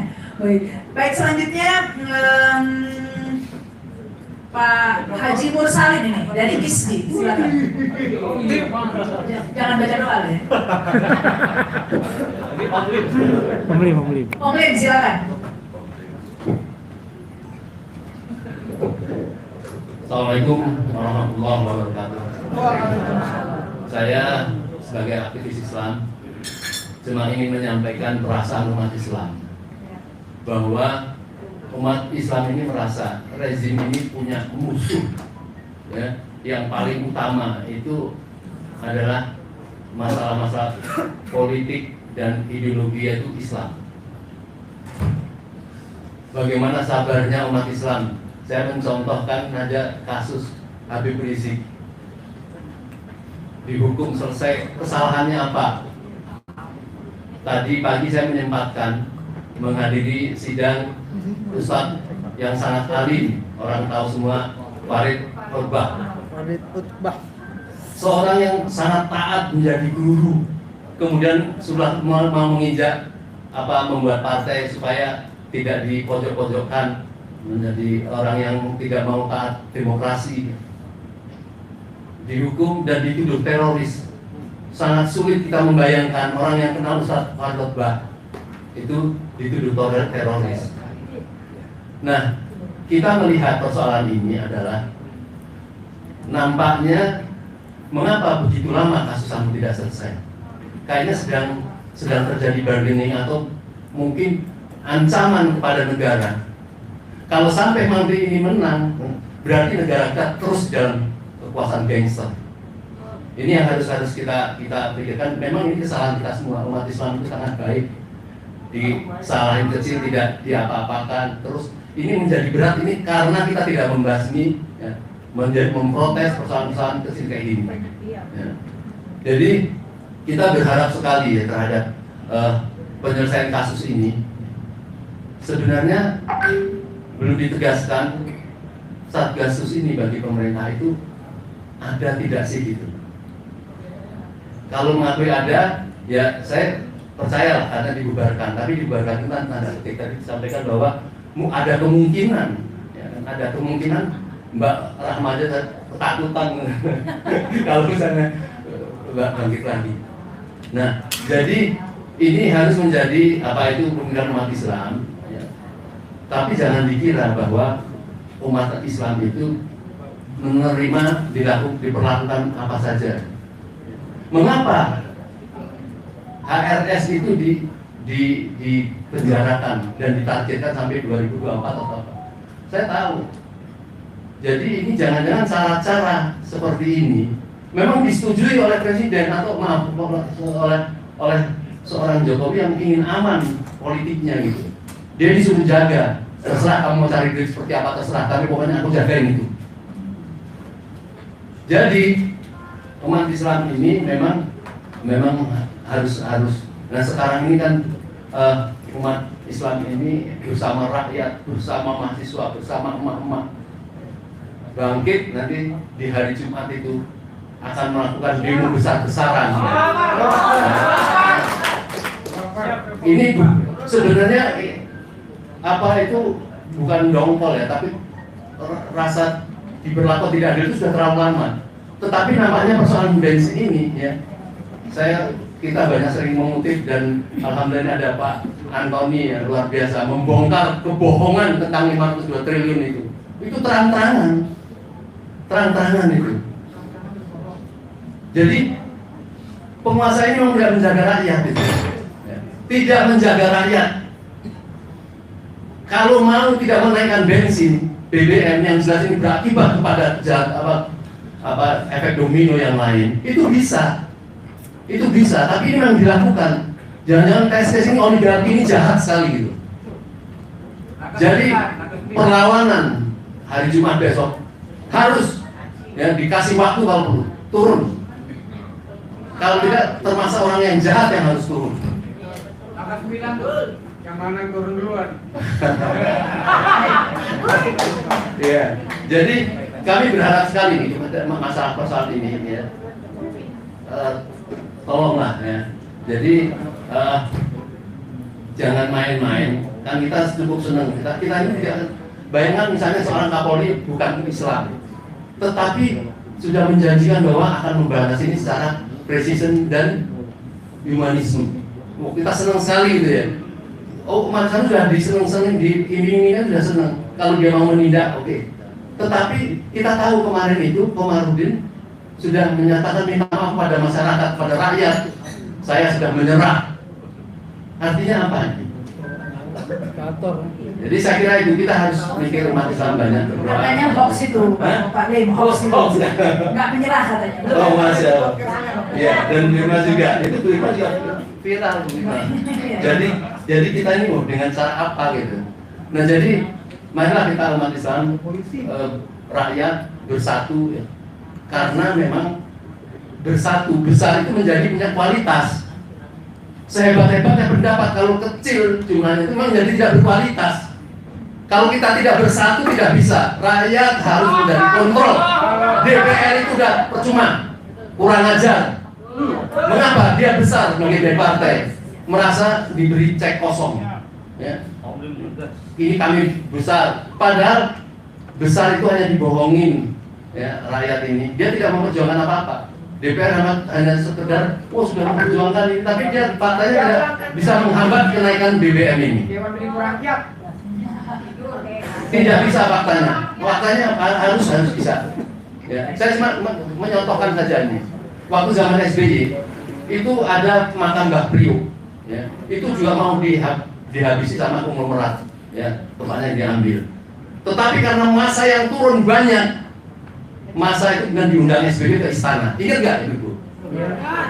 Ini kalau kita tidak banyak sudahlah. Intinya itu kita harus membakar di mana-mana. Sekarang banyak ditembakin jangan-jangan. Mumpung kan perusahaannya belum selesai. Harus selesai dulu ini apa itu rezim ini. Daripada nanti dilihat sama Satgasus selesai gitu. Mereka akan habisi benar. Iya. Saya kira itu. Assalamualaikum warahmatullahi wabarakatuh. Waalaikumsalam warahmatullahi wabarakatuh. Baik, terima kasih Bang Ruslan. Tadi nyinggung-nyinggung BBM, saya mau curhat sedikit. Lagi rame ini dibahas di medsos ya, karena BBM itu katanya saya mau ngecek juga di sini. Kualitasnya turun katanya, jadi cepat habis ya, benar nggak? Saya kesini naik ojek online, Gokar begitu ya. Saya tanya, semua pada ngeluh katanya. Sopirnya ngisi pulang, sebelum pulang ngisi bensin full. Mau berangkat besoknya udah kurang 1 strip. Jadi menguap bensin itu, nggak dipakai pun menguap katanya. Ya ini mungkin Pak Antoni. Jadi banyak yang sudah ramai di medsos, banyak yang sudah komplain. Ternyata BBM itu kualitasnya juga menurun begitu. Jadi saya iseng-iseng, saya survei tiap kali naik online, saya tanya, semua mengeluh begitu ya. Dan itu ada, nah ini mungkin Pak Antoni mau menambahkan ini soal BBM. Benar nggak ini BBM ini? Karena yang sebelumnya Pak Antoni ini yang bongkar subsidi 512.000. Saya di sini mau dengar aja, tapi Ditodong.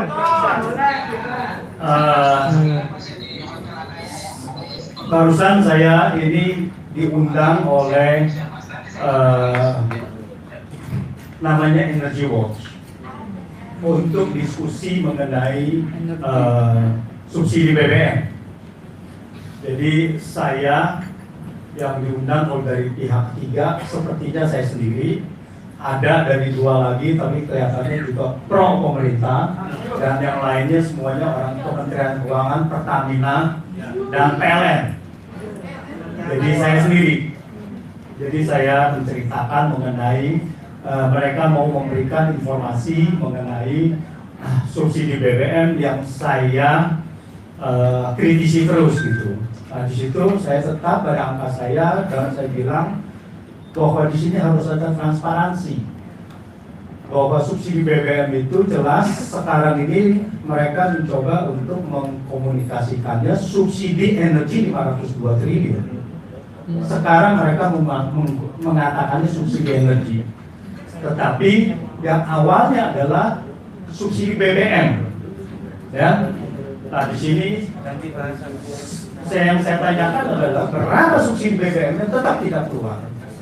Sampai saat kemarin tadi juga tidak keluar. Saya yang mengungkapkan, menurut perhitungan saya begini, yaitu subsidi BBM itu setelah Perpres cuma 132 triliun belum termasuk pajak. Jadi tidak ada yang 502 triliun, jadi cuma 132 triliun. Kalau ada pendapat konsumsi gimana? Konsumsinya ada Pertalite dari 23 juta menjadi 28 juta. Lalu solar juga begitu. Penambahannya cuma 27,9 triliun. Jadi jauh sekali gitu dengan apa yang dikomunikasikan. Mengenai kualitas saya kurang paham, ya. Tapi tadi Dinda Fadi mengatakan, ya benar itu katanya. Ya saya anggap sudah semuanya benar. Tapi saya begini, saya mau menambahkan sedikit saja mengenai Satgasus ini. Prakondisi bahwa negara bisa maju adalah harus berkekuatan hukum. Tanpa hukum, negara ini tanpa supremasi hukum, tanpa penegakan hukum, negara ini tidak mungkin bisa maju. Sebuah negara tidak ada yang maju tanpa ada penegakan hukum. Tirani adalah tidak menegakkan hukum. Tirani adalah membuat hukum sesuai dengan keinginan mereka. Nah, untuk Indonesia dengan adanya Satgasus ini mempunyai dua permasalahan yang sangat besar. Pertama adalah permasalahan oligarki. Permasalahan oligarki belum selesai, maka malah kita mempunyai permasalahan Satgasus Merah Putih ini. Dan Satgasus Merah Putih ini dapat jauh lebih bahaya daripada oligarki tadi. Karena apa? Karena adalah Satgasus ini dibentuk secara resmi oleh pemerintah. Ya, pada saat itu yang membentuk itu adalah Kapolri pada saat itu, yaitu Pak Tito kalau nggak salah ya. Kemudian dilantik terus ya beberapa pergantian oleh Kapolri lagi. Ya terakhir kalau nggak salah Ferry Sambo juga dilantik oleh diperpanjang dilantik oleh Kapolri. Artinya Satgasus ini sudah menjadi suatu lembaga yang resmi di bawah pemerintah. Pertanyaannya adalah, apakah pemerintah pada saat itu setingkat Kapolri yang di bawah Presiden mengetahui atau tidak? Kalau ini mengetahui, tentu saja Satgasus Merah Putihnya tahu. Tapi apakah aktivitasnya itu diketahui atau tidak? Bisa saja aktivitasnya pada saat itu mereka mempunyai suatu elit sendiri yang bermain dengan sendiri di mana mungkin Presiden tidak tahu, tapi kita tidak mengerti apakah itu tahu atau tidak. Oleh karena itu, kalau Presiden merasa bahwa tidak terlibat atau untuk membuktikan kepada publik, PPATK sudah membuka ada dana 155 triliun mengalir kepada polisi dan masyarakat. Dan untuk meluruskan ini bahwa tidak ada beberapa hanya oknum saja yang terlibat, maka ini harus diaudit. Kalau ini tidak diaudit, maka persepsi publik tidak bisa dihilangkan bahwa ini sampai di atas mengetahui. Saya rasa itu. Jadi ini sangat bahaya sekali untuk itu. Ini taruhannya, ya. Jadi kalau kita lihat bahwa kalau tidak diaudit, ini masyarakat semua akan mempunyai pendapat, mencurigai bahwa ini sampai ke atas. Sampai ke Presiden Jokowi. Sampai ke Presiden Jokowi. Nah itulah guna itu harus untuk diaudit. Saya rasa itu. Baik, terima kasih Pak Antoni Budiawan. Ya, tepuk tangan Pak Antoni Budiawan ya.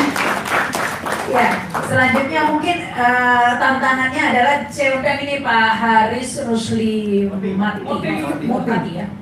Oti. Oh lagi sholat. Selanjutnya ada Avandi ya, Ketua Umum PBHMI ya. Mungkin sekaligus dijawab ini ya, tantangannya untuk mengaudit ini loh. Siapa yang bisa mengaudit? Mengingat amplop coklat itu kan udah mengalir kemana-mana. Siapa yang bisa mengaudit yang belum terima suap dari Sang Bodi, siapa gitu ya? Jangan-jangan HMI dapat katanya. Makanya udah senyum-senyum aja nih. Tapi dia amplop biru itu, bukan amplop coklat. Terus ke atasnya jangan ke atas lantai 2. Nah. Baik. Bismillahirrahmanirrahim. Assalamualaikum warahmatullahi wabarakatuh. Waalaikumsalam. Allahu Akbar. Allahu Akbar. Allahu Akbar. Allahu Akbar. Hidup rakyat. Hidup. Selalu gitu Mbak. Kalau mahasiswa kan. Terima kasih banyak atas kesempatan yang diberikan. Sebenarnya saya tidak mempersiapkan sesuatu karena Bang Marwan japri saya datang ke mari. Jadi telah banyak tadi diungkap oleh para senior. Yang terakhir statementnya Bang Antoni Budiawan saya kira juga sudah sangat jelas bahwa audit terhadap Satgasus Merah Putih Polri ini harga mati harus dilakukan. Nah, Saya sebagai salah satu aktivis mahasiswa yang tentunya juga banyak berinteraksi dengan rekan-rekan mahasiswa, saat ini juga masih mengemban amanah sebagai Ketua Umum Pengurus Besar Himpunan Mahasiswa Islam yang memiliki hampir di seluruh wilayah Indonesia cabang-cabangnya. Maka kita memastikan bahwa kita akan selalu kritis terhadap jalannya pemerintahan Jokowi. Bisa dilihat di banyak kesempatan, bukan hanya soal BBM saja, tapi persoalan-persoalan yang lain kita juga melakukan kritik terhadap kebijakan-kebijakan rezim oligarki Joko Widodo. Itu tegas ya. Seperti misalnya Ibu Kota Nusantara, kemudian persoalan-persoalan yang lain. Nah, saya melihat bahwa forum ini adalah forum yang sangat konstruktif, sangat edukatif, apalagi ditayangkan di YouTube. Dan saya melihat yang online saja lebih dari 200 orang pesertanya. Nah, kemudian ada hal yang serius untuk kita jawab ke depan. Hari ini kita membincang soal audit Satgasus. Kemudian banyak forum-forum yang lain membincang soal BBM yang kenaikannya harus ditolak. Kemudian soal perpindahan ibu kota Nusantara, proyek yang hanya menguntungkan oligarki, kira-kira begitu. Kemudian kami juga HMI berjuang soal presidensial threshold supaya 20% itu dibatalkan. 0%. Ya, menjadi 0%. Kenapa? Ini bukan kepentingan siapa-siapa, tapi kepentingan kita semuanya. Kalau Bang Antoni bilang ini isu strategis, gitu ya, isu nasional yang mestinya harus rame-rame kita suarakan. Sebab Jokowi lahir itu karena presidensial threshold 20%. Tadi ada yang bilang apa itu gantian ya? Singkatannya gantian itu juga nanti. Saya tidak ingin menjustifikasi bahwa pemilu ini akan tidak terjadi di 2024 misalnya karena kepentingan mereka, atau bahkan bisa dipercepat. Tetapi hari ini yang paling realistis kita bicarakan adalah bagaimana menurutkan kalau kemudian pemilu itu terjadi di 2024 dan kemudian aturan soal presidensial threshold 20% masih berlaku, maka yang kita lakukan kritik seperti ini terjadi lagi. Karena kata Bung Rocky, ya pemilu itu hanya menjadi lahan kembang biak oligarki. Dan itu pasti akan terjadi. Nah, olehnya itu saya hanya ingin mengatakan bahwa jadi begini, di akhir Juni 2021 ketika rame-rame Covid ya, ketika Luhut Binsar Panjaitan menjadi leader dalam penanganan Covid, saya sudah mengatakan bahwa Indonesia ini harus revolusi. Mungkin sebagian orang mengatakan ini impossible, ini tidak realistis, ini lucu dan sebagainya. Tapi perlu diingat bahwa hari-hari ini kalau teman-teman, Bapak Ibu dan kawan-kawan semua melihat aksi-aksi mahasiswa sekaitan mengenai penolakan BBM, maka mereka tidak sedikit yang meneriakkan revolusi. Dan saya kira bahwa di forum ini tadi ada yang teriak revolusi. Itu berarti sepakat bahwa perubahan fundamental ini harus dilakukan di negeri ini.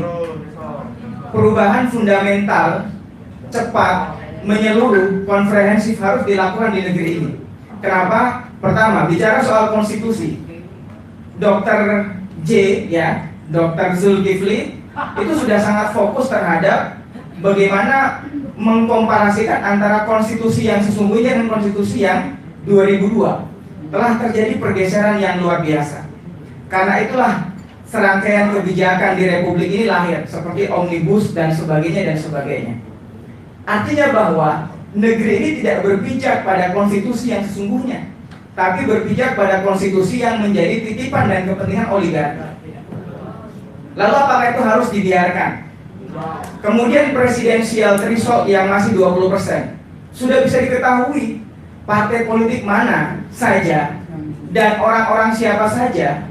Tadi katanya, tadi ada yang menarik, pemerintahan sipil yang dikendalikan oleh oligarki. Saya sepakat dengan itu.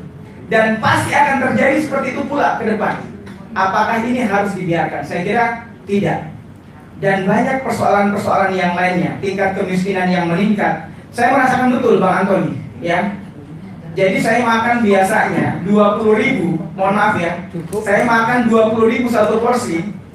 Kemarin itu sudah mulai naik 25.000 satu porsi. Itu jelas. Wallahi ini demi Allah, saya tidak sedang bercanda. Ya. Kemudian betul itu tadi, kalau ada isu bahwa kualitas BBM itu menurun, saya membuktikan juga. Ya.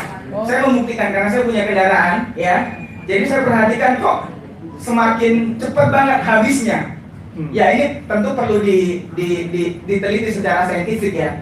Tapi saya kira ini adalah dugaan-dugaan yang kemudian perlu untuk kita selidiki.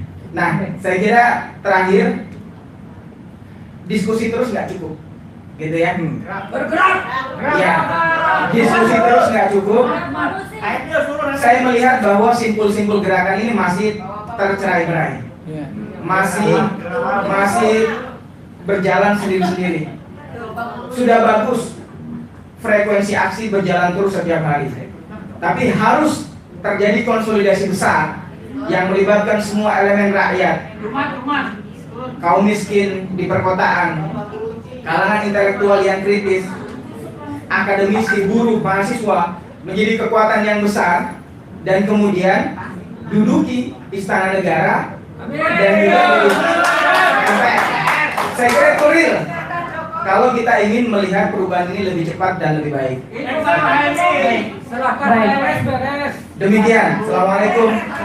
Saya tentu tidak ingin tidak ingin berbicara lebih jauh soal audit ya. Saya kira Bung Marwan dan sebagainya bisa menjawab itu. Tapi sepakat kita untuk mengaudit Satgasus karena memang ya polisi ini kan sering berhadapan juga dengan mahasiswa, kan gitu. Bukan menjadi pengayom, tapi menjadi tameng buat kebijakan rezim yang oligarki. Saya kira begitu. Demikian. Assalamualaikum warahmatullahi wabarakatuh. Waalaikumsalam. Yakin usaha sampai. Terima kasih Pak Afandi. Tangan dulu dong. Selanjutnya kita buka untuk floor ya. Untuk floor 3 aja ya. Ini waktunya. Singkat-singkat ya. Dari yang emak-emak dulu. Nah, silakan mic-nya ya. Cek. Assalamualaikum warahmatullahi wabarakatuh. Saya nama dari mana? Nama yang di sini kebanyakan kenal saya Mbak Dodo ya. Kalau nama asli saya Asli Hati Dikirakan dikenalnya Mbak Dodo. Saya tidak bosan-bosan mengungkapkan bahwa saya bicara sebagai seorang ibu, sebagai seorang nenek yang hidup di zaman ini, yang mencatat bahwa keserakahan dan kesombongan adalah sumber malapetaka di bumi ini. Saya ingin menggarisbawahi apa yang dikatakan oleh semua pembicara tadi, bahwa ini adalah kejahatan yang sistematis. Saya ada info sedikit saja, bahwa pada saat saya di Pokja Persisi 50 itu sudah ada informasi dari almarhum Presiden bahwa Jokowi ini memang dipasang untuk presiden. Kenapa? Karena ada salah satu temannya yang ketemu di kapal, di pesawat, bertanya. Waktu itu dia masih wali kota Solo. Pak Jokowi benar Bapak mau ke DKI 1? Dia jawab, oh itu hanya bacot kata saya DKI 1. Jadi pasang sampai presiden itu sudah memang direncanakan. Dan makanya sejak jadi DKI saya tidak memilih dia. Dan yang kedua adalah bahwa ini adalah kejahatan demi kejahatan yang makin membesar karena tidak terungkapnya kejahatan-kejahatan sebelumnya. Saya ingat banget kasus buku merah. itu di Tempo hanya diungkap berapa belas polisi. Pak Yusuf, bekas ketua PPATK, waktu saya ikut di gerakan anti korupsi lintas alumni, bilang kepada kita bahwa pada saat itu ada 1.500 rekening gendut kepolisian. Bayangkan, sekarang kita nggak tahu lagi berapa ribu. Jadi ada kasus-kasus yang tidak terungkap dan masyarakat selama ini semakin lama semakin sadar bahwa tidak ada yang beres. Saya bilang bahwa kita masyarakat yang bodoh yang hanya percaya bahwa kasus perselingkuhan yang lama ini tidak. Masyarakat sudah tahu sampai di bawah bahwa ini pemerintah tidak benar. Jadi usaha untuk kembali ke Undang-Undang Dasar 45 mengalami kesusahan, usaha untuk 20% mengalami juga kesusahan. Tidak ada jalan lain, kita harus revolusi. Harus revolusi. Dan ini kekuatan harus bersatu. Karena saya tahu banget di organisasi, saya ikut banyak organisasi gerakan, itu masih banyak yang kakinya sebelah itu ditanam di polisian, ditanam di kejaksaan, ditanam kementerian, ditanam ke anggota DPR. Sehingga tidak bisa lagi mereka bergerak totalitas. Saya sudah di beberapa organ seperti itu. Makanya harus dengan hati yang murni bahwa ini perjuangan untuk bangsa dan negara ke depan. Ya, tepuk tangan untuk Bu Dodo. Ya, selanjutnya belakang dulu, jangan depan dulu, belakang dulu belakang. Saya gondrong yang gondrong. Ya udah yang gondrong. Terima kasih, saya Yuda dari Forum Jalan Negeri. Ya, dari Saya nggak bergetar karena tadi diprovokasi Bang Benny senior saya. Saya ingin tanya pada Bang Benny ya, sering kita mendengar kalimat bahwa masih banyak polisi baik di negeri ini. Siapa? Tapi faktanya kok hukum masih berantakan gini, berarti secara semiotika itu keliru. Jadi menurut saya, menurut Bang Benny gimana? Polisi masih banyak itu hoak atau valid gitu Bang Benny? Kalau menurut saya sih hoak. Sekian. Terima kasih. Mbak Irma juga harus jawab dong ini senior saya. Hoak atau bukan Mbak Irma? Mbak Irma mau kemana Mbak Irma? Baik, silakan satu lagi langsung saja ya, masih kacamata kotak-kotak. Ya udah deh, ibu dulu. Ibu Nurdiati. Assalamualaikum warahmatullahi wabarakatuh. Saya sangat senang ada acara hari ini karena mama, para ustazah pemimpin negeri, para majlis taklim sudah nunggu-nunggu. Kapan kita turun? Kapan kita turunkan Jokowi?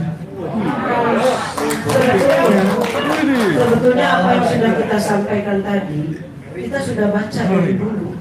Kita tahu siapa Jokowi, siapa itu. Nah sekarang persis ayat Al-Quran surat Al-Baqarah ayat 72 Allah katakan, A'udzubillahi minasyaitonirrajim. Wa idh qataltum nafsan qaddaratum fiha wallahu mukhrijum mimma kuntum taktumun. Tatkala kamu membunuh jiwa manusia, lalu kamu saling tuduh menuduh, Allah bongkar semuanya apa yang kau sembunyikan. Jadi yang disebut teroris itu ternyata bapaknya teroris, nenek moyangnya teroris, ya polisi. Jadi dipimpin oleh Sambo. Jadi ini bukan baru sekarang. Kalau saya melihat, kita sudah bahas, sudah tahu semua. Satgasus ini biang kerok. Dia yang membunuh. Pada waktu petugas kita waktu apa itu namanya? Itu dibunuh berapa ratus orang, tidak ada diapa-apakan. Kami juga ikut di situ, barangkali kalau kena itu mati juga. Ini kan sudah keterlaluan. Ini sudah biadab. Ini sudah biadab. Bayangkan manusia dipotong, diambil alat tubuhnya. Bagaimana dengan anak kami yang 6 orang yang di KM 50? Waktu itu kan dibilang tembak menembak. Bahkan mayat itu sudah dikatakan tersangka. Kita marah, tapi kita nggak bisa berbuat apa-apa. Jangan ngomong. Ustadz diam aja lagi ditembak, dibilang teroris. Mati diperiksa oleh Muhammadiyah, ternyata bukan teroris, cuma guru ngaji, tidak diapa-apakan. Tolong, ini sudah saatnya kita bangkit. Tidak perlu lagi audit, udah jelas kok. Tadi audit juga udah jelas. Apanya lagi? Kalau audit nanti nunggu waktu lama lagi, ada diskusi lagi. Ini saatnya, saudaraku. Sekarang harus kita bangkit semuanya. Mama saya, ustazah saya semua sudah nunggu. tidur di jalanan. Itu mereka minta. Jadi tolong dengarkan saudara-saudara kalian. Saya sedih melihat demo-demo sedikit-sedikit. Tolong kita serentak lah. Kalau bisa hari Jumat besok kita rame-rame. Takbir, takbir, takbir, Assalamualaikum warahmatullahi wabarakatuh. Waalaikumsalam warahmatullahi wabarakatuh. Aduh, ngeri sekali Bu ya. Agak bener juga sih Bu ya. Lama-lama audit-audit, nanti belum lagi ada suap-suapan yang diaudit gitu ya Bu ya. Dikasih angkut coklat ya. Lama lagi ya Bu ya. Buru bebas lagi samponya. Kita yang ditangkepin. Ya, silakan yang kacamata tadi.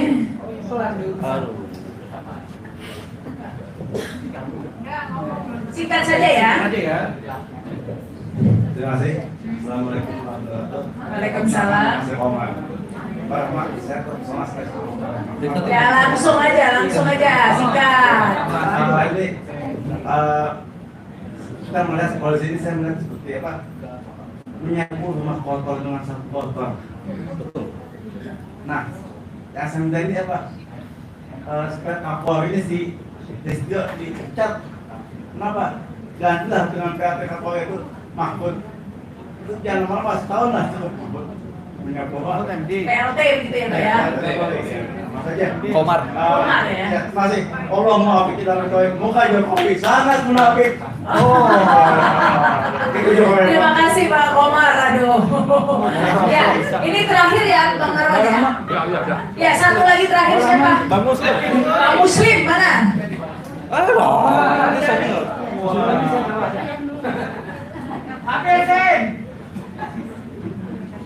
Bismillahirrahmanirrahim. Assalamualaikum warahmatullahi wabarakatuh. Ibu Perjanji Atma, saya sependapat bahwa hari ini, contoh nih, ini Sambo ini kan diputar-putar sudah hampir 2 bulan lebih ya. Meskipun mau dipecat menjadi. Jadi ini sebetulnya kan kita ini memainkan, polisi sudah jahat, sudah ketahuan, polisi raja judi, polisi raja narkoba, raja prostitusi dan sebagainya, tapi kita masih sibuk diskusi, ya kan? Nah, jadi saya kira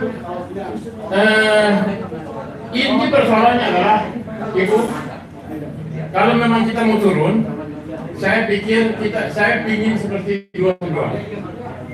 Sepakat saya 212. Kita turun jutaan orang, kita tidak pulang. Itu yang paling penting. Nah, ini Mbak Rahmat kira-kira sepakat nggak nih? Jangan Sambo bebas. Sebab begini kan tidak mungkin kan. Mulai dari Tito, Idham Aji sampai kepada Sigit, mereka nggak tahu itu Satgasus, nggak tahu, nggak mungkin tidak tahu. Dan Jokowi nggak mungkin tidak tahu. Nah, jadi oleh sebab itu solusinya saya kira tadi si Pandi tadi, saya kira perlu kita turun jutaan orang dan kita tidak pulang. Allah Akbar. Baik, terima kasih. Oke, ini kita urusannya sama Habis ya? Bang, habis ya? Oh ya, ada Pak Benny mau respon dulu sebentar. Pak Ima, ada yang mau ditambahkan? Revolusi. Apa? Closing. Bang Benny, masih banyak polisi baik tadi, hoak atau valid itu? Ya Pak, habis Pak Benny. Tadi ada pertanyaan yaitu tentang sebetulnya nih polisi ya harus dijelaskan. Polisi ini hoak atau tidak mereka terlibat gitu. Bukan, maksud saya polisi masih banyak itu hoak atau valid gitu. Iya, kan banyak kalimat masih banyak polisi baik kupret itu gitu. Polisi baik masih banyak itu hoak atau tidak? Hoak atau tidak? Polisi tidur. Begini, Bu Yura, jadi kalau masih banyak nggak banyak, kita kan belum hitung nih. Kalau kita nggak tabayun, kan kita akhirnya jadi hibah. Katanya masih banyak kok, hukum masih kayak gini gitu loh. Nah, apa itu berarti? Jadi sebetulnya begitu, kalau saya mungkin lebih berpendapat bahwasanya Polisi mau banyak mau sedikit melempem.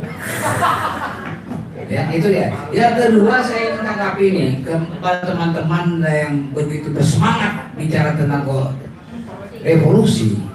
Tahun 74 saya di penjara. Saya jabatan saya ketua umum pemuda revolusi abad ini Perak. Saya. Karena itu pada waktu itu zaman itu situasinya harus secepatnya dirubah. Itu saya pada waktu itu. Tapi akhirnya waktu membuat saya akhirnya teman-teman sendiri sudah begitu tidak berminat sebagainya dan sebagainya lah. Lalu yang kedua, lihat situasi sekarang ini emang enak kita bicara revolusi. Tapi bukan bicara aja, kita punya konsep. Demo juga bukan asal datang aja. Terus pulang capek tidur. Besok demo lagi. Besok demo lagi. Maaf, saya demonstran, saya belum modal mandi di penjara. Tapi dalam hal ini saya katakan bahwasanya kita harus punya konsep. Kalau Jokowi disuruh mundur, bocorannya saya terima tuh. Jokowi ngomongnya begini nih, dengerin baik-baik. Boro-boro mundur, mau maju aja gue susah. Nah inilah menurut saya kita punya konsep. Kalau dia turunnya kayak apa? Kalau dia turun dari mobil terus tidur di rumah itu nggak ada masalah, itu kan turun juga. Tetapi bagaimana kalau saya bahasakan saat ini sekarang juga, apa yang harus kita lakukan pada juragan itu? Saya nggak bisa bicara di sini, tapi kita siapkan sabar. Karena Inna Allah wa masobirin, betul. Allah akan berada pada orang bersama. Tanggung. Kalau ibu baru kemarin bisa lulus tahun 74 saya revolusi di penjara lagi. Di sekolah ini Mas Warto. Dan disinilah saya pikir kita percaya sunatullah. Semua ketentuan Allah. Termasuk Jokowi jadi presiden ketentuan Allah. Benar? Betul. Nah ini ujian itu saya. Inilah menurut saya, ibu ya. Kita sedang masing-masing harus lebih mendekatkan diri pada Allah. Allah melihat belum memenuhi syarat nih di rakyat nih. Untuk makmur. Mau diganti ini dagelan ini nama yang lain. Tapi dia belum memenuhi syarat. Tapi sabar. Baik, Pak. Jangan kita emosi. Terima kasih. Assalamualaikum. Waalaikumsalam warahmatullahi wabarakatuh. Allahu Akbar. Silakan ini Bu Irma Hukabarat ya. Jadi maksudnya Allah ini gimana Bang kok Jokowi? Dibuka dengan horas, ditutup dengan horas. Maksudnya Allah ini gimana? Tadi pertanyaan tentang apakah polisi baik itu hoax ya. Saya waktu tahun 2002 itu juga pada saat mendirikan KPK itu juga panggil terus bolak-balik ke polisi, ada yang memfitnah saya. Saya mendirikan KPK tapi saya korupsi. Gitu ceritanya. Padahal saya bukan pegawai negeri, nggak ada urusan dengan uang negara, dan itu uang yayasan yang hanya boleh dipakai bunganya saja. Jadi saya ingin mengajarkan supaya kita itu kalau ada uang kita pakai trust fund sehingga uangnya tidak habis. Yang dipakai itu hanya untungnya saja, pada waktu itu bunganya lah. Anyway, karena tidak ada, ditanya saya, lawyernya ada 40 kalau nggak salah waktu itu, dari H, dari UI, dari teman-teman urusan ke polisi. Waktu itu Kapoldanya namanya Makbul Padmanagara ya. Saya dipanggil sampai berpuluh kali, saya bilang, Pak, Bapak kalau cari kambing hitam susah nih, karena saya kambing putih. Ini kan kalau uang dimasukin ke bank itu ada jamnya, ada menitnya, ada detiknya. Jadi kalau dimasukin, ini uang ada, dimasukkan ke bank dalam deposito. Jadi tidak ada satu sen pun yang terambil. Tapi saya tidak tahu, mungkin waktu itu lagi urusan politik yang ada yang mau jatuhin Sutioso, ya kan, mau tembak ke sana tapi tembaknya ke saya gitu. Nah, peristiwa politik yang kacau balau itu melibatkan polisi juga. Tapi tidak bisa dijadikan tersangka karena memang tidak ada satu sen pun uangnya yang berkurang. Intinya saya mau cerita bahwa di dalam peristiwa itu dipanggil bolak-balik sampai orang tua saya stres, nangis, sampai mama saya bilang, kakak kamu nanti bagaimana? Aku mau dipakein pengawal nggak sama kayak sekarang ini, nggak takut katanya gitu. Saya bilang gini lah, masa iya saya mau hidup dalam fear ya kan? Kalau kita kemana-mana harus dikawal, berarti kita sama takutnya dong sama orang-orang yang pakai centeng itu, ya dong? Saya bilang kalau saya mati bukan karena peluru atau Sambo siapapun yang mau bunuh saya, karena memang Allah sudah menginginkan saya mati, ajal saya pasti sudah sampai ya dong. Tapi selama hidup saya tidak mau hidup dalam ketakutan. Pergilah saya mengadu kepada Dan Provos, namanya bintang 1, namanya Mas Herman SS, Komandan Provos ya, bintangnya 1, Kapoldanya bintang 2. Dia cuma tanya gini. Nah itu waktu saya masuk ke dalam ruangannya itu, saya ini sama orang tuh nggak peduli pangkat, nggak peduli gelar, saya hanya peduli kepada energi. Manusia itu punya energi. Energi itu terpancar dari nurani dan pikiran yang bersih, dan energi itu tidak pernah bohong kalau menurut saya ya. Jadi begitu saya masuk ke kamarnya Pak Herman SS itu saya langsung ngerasa kayak adem gitu, damai. Terus pas saya ngomong sama dia tuh saya keluar air mata. Padahal saya diperiksa berpuluh-puluh kali itu, gagahnya setengah mati, boro-boro keluar air mata. Saya bilang sama Pak penyidik itu, mau sidik saya sampai 7 turunan, 7 hari 7 malam pun saya akan ladenin. Karena apa? Karena memang kalau cari kambing hitam, bukan saya kambing hitamnya. Jadi ditanya sama Pak Herman, uangnya diambil nggak? Mana bisa ambil orang itu, uang yayasan kok, nggak ada yang bisa keluarin. Uangnya ada di mana? Ada di bank. Depositonya ada, sertifikatnya nggak ada. Tunjukin. Terus dia bilang berarti nggak ada perkara dong. Memang tidak ada. Tapi kenapa berlarut-larut sampai berbulan-bulan, dipanggil semua artis-artis yang ada urusannya. Kayaknya polisinya senang itu, semua artis-artis yang tidak ada urusan jadi MC pada malam itu yang ngisi acara. That is how they work. To make things complicated. Kalau orang menyidik itu membuat terang perkara, ya dong? Makanya disidik. Sama urusan Yosua, semakin ini sudah hampir 90 hari, semakin terang nggak? Enggak, karena memang tidak mau membuat terang menerang perkara. Urusan saya juga seperti itu. Untungnya ada Dan Provos yang baik dan luar biasa, jujur. Saya baru lihat Jenderal Bintang 1, dia bilang anak saya sekolah di BINUS, tapi dia naik bis. Kenapa? Ya karena nggak ada uang buat beli mobil buat dia. Tuh ada tuh polisi baik tuh. Nah, berarti tidak hoax ya. Tapi sedikit. Nggak apa-apa. Nah, itu kan nggak naik pangkat. Loh, Joshua itu tidak nyogok loh. Kalau orang bilang masuk ke dalam kepolisian harus keluarkan uang ratusan juta, orang tuanya tidak punya uang sebanyak. Polisi yang kayak Pak Herman itu sedikit. Jadi dia murni masuknya. Itu contoh Reza juga, karena mereka tidak punya uang untuk suap ya kan. Lalu ini yang Dan Provos pada zaman itu tahun 2002. Lalu kemudian beliau jadi Kapolda Jawa Timur. Lalu dia menemukan kecurangan, lalu dia dicopot. Melawan SBY ya. Yes. Nah, polisi yang baik itu disikat secara politis. Temannya ibu saya. Pasti ingat. Temannya ibu saya itu. Nah, orang baik bukan? Baik. Baiknya minta ampun. Tapi sedikit yang kayak Pak Herman. Jujur, dia bilang ini ada orang mau meriksa KPK, suruh lihat rumahnya, hartanya dan asetnya ya.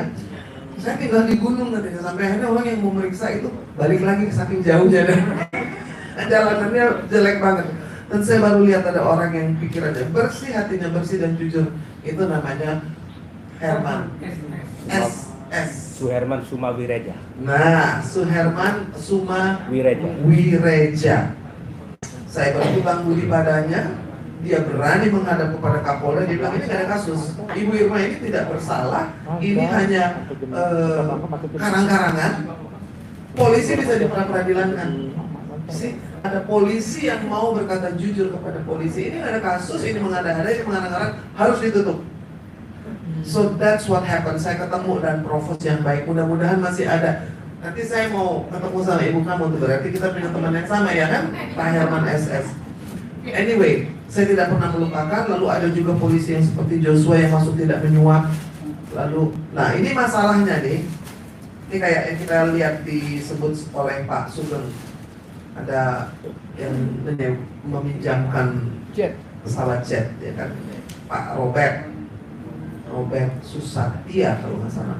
Nah, orang-orang di kepolisian itu sendiri bilang gitu bahwa ya itu kan dia menyekolahkan banyak banget perwira-perwira. Masa polisi di Ijon? Ini bapaknya sama toke-toke. Enggak, ini terjadi gitu bahwa kalau kamu mau sekolah kamu perlu uang toh ratusan juta. Tapi kamu harus ada orang yang membiayai kamu sehingga kamu hutang budi, bukan hanya membiayai nanti sekalian ditambah pakai mobil, ditambah pakai perempuan cantik di karaoke, ditambah pakai macam-macam. Nah itu yang harus dibasmi. Pemerintah punya uang kalau mau polisinya baik ya. Itu tadi kalau ini saya sepakat sistemnya harus diubah. Yes, manusianya harus diubah, tetapi kalau manusianya diganti sistemnya busuk, tetap akan korup juga. Gitu. So it has to be both. Sistem yang bagus begini. Kamu nih Badir nih, mau korupsi di kantor kepolisian Singapura bisa nggak? Nggak mungkin. Tidak ada yang menyogok, tidak ada yang menyuap, tidak ada yang bisa masuk kalau tanpa dia benar-benar orang bersih. Jadi sistemnya yang bersih. Kita pergi ke Hong Kong, pergi ke Singapura, nggak ada polisi juga nggak berani kok. Siapa yang berani buang sampah? Nggak ada. Because the system disepakati bersama. Lalu ada public education yang sama pentingnya juga. Jadi saya pikir polisi yang baik masih ada, sistemnya mesti diperbaiki. Kalau kedudukan di bawah presiden itu menjadi perkara, dewan pengawas juga penting. Kalau saya bilang Kompolnas itu sebagai pengawas itu haram hukumnya menjadi juru bicara.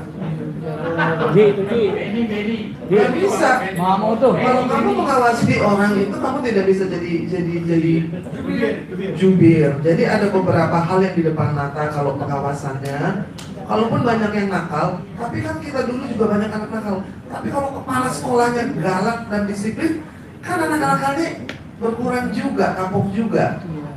Ya toh? Jadi ada sistem dan ada manusia yang baik. Kalau sistem yang baik akan menghasilkan manusia yang baik. Gitu. Saya percaya itu. Terima kasih banyak. Assalamualaikum warahmatullahi wabarakatuh. Horas. Horas. Horas. Waalaikumsalam. Ya, terima kasih sudah bergabung ya, bertahan. Ibu ini luar biasa. Jadi percaya deh kalau dia menang semangat. Sampai sekarang aja. Terima kasih yang pasti untuk narasumber Bu Irma, Pak Benny, Bang Marwan juga yang online. Tadi ada Pak Sugeng, tadi wawancara di luar katanya. Tadi katanya mau balik, tapi kabarnya nggak balik ya. Jadi terima kasih juga para bapak ibu yang sudah hadir di sini. Demikianlah diskusi ini. Terima kasih juga yang di Zoom ya, ada ratusan ini ya, 300 ya yang gabung ya. Nantikan ya event-event selanjutnya begitu. Saya Rama Sarita, wassalamualaikum warahmatullahi wabarakatuh. Sampai jumpa.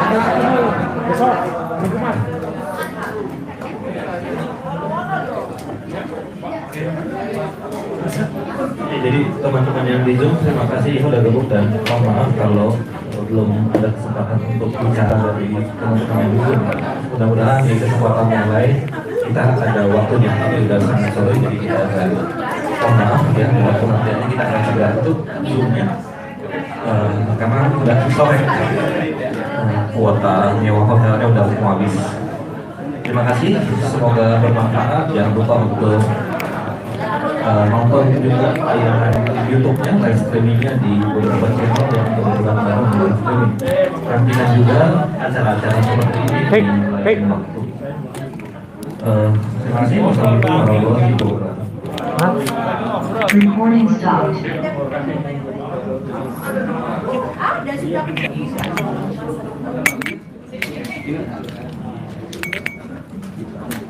Hei.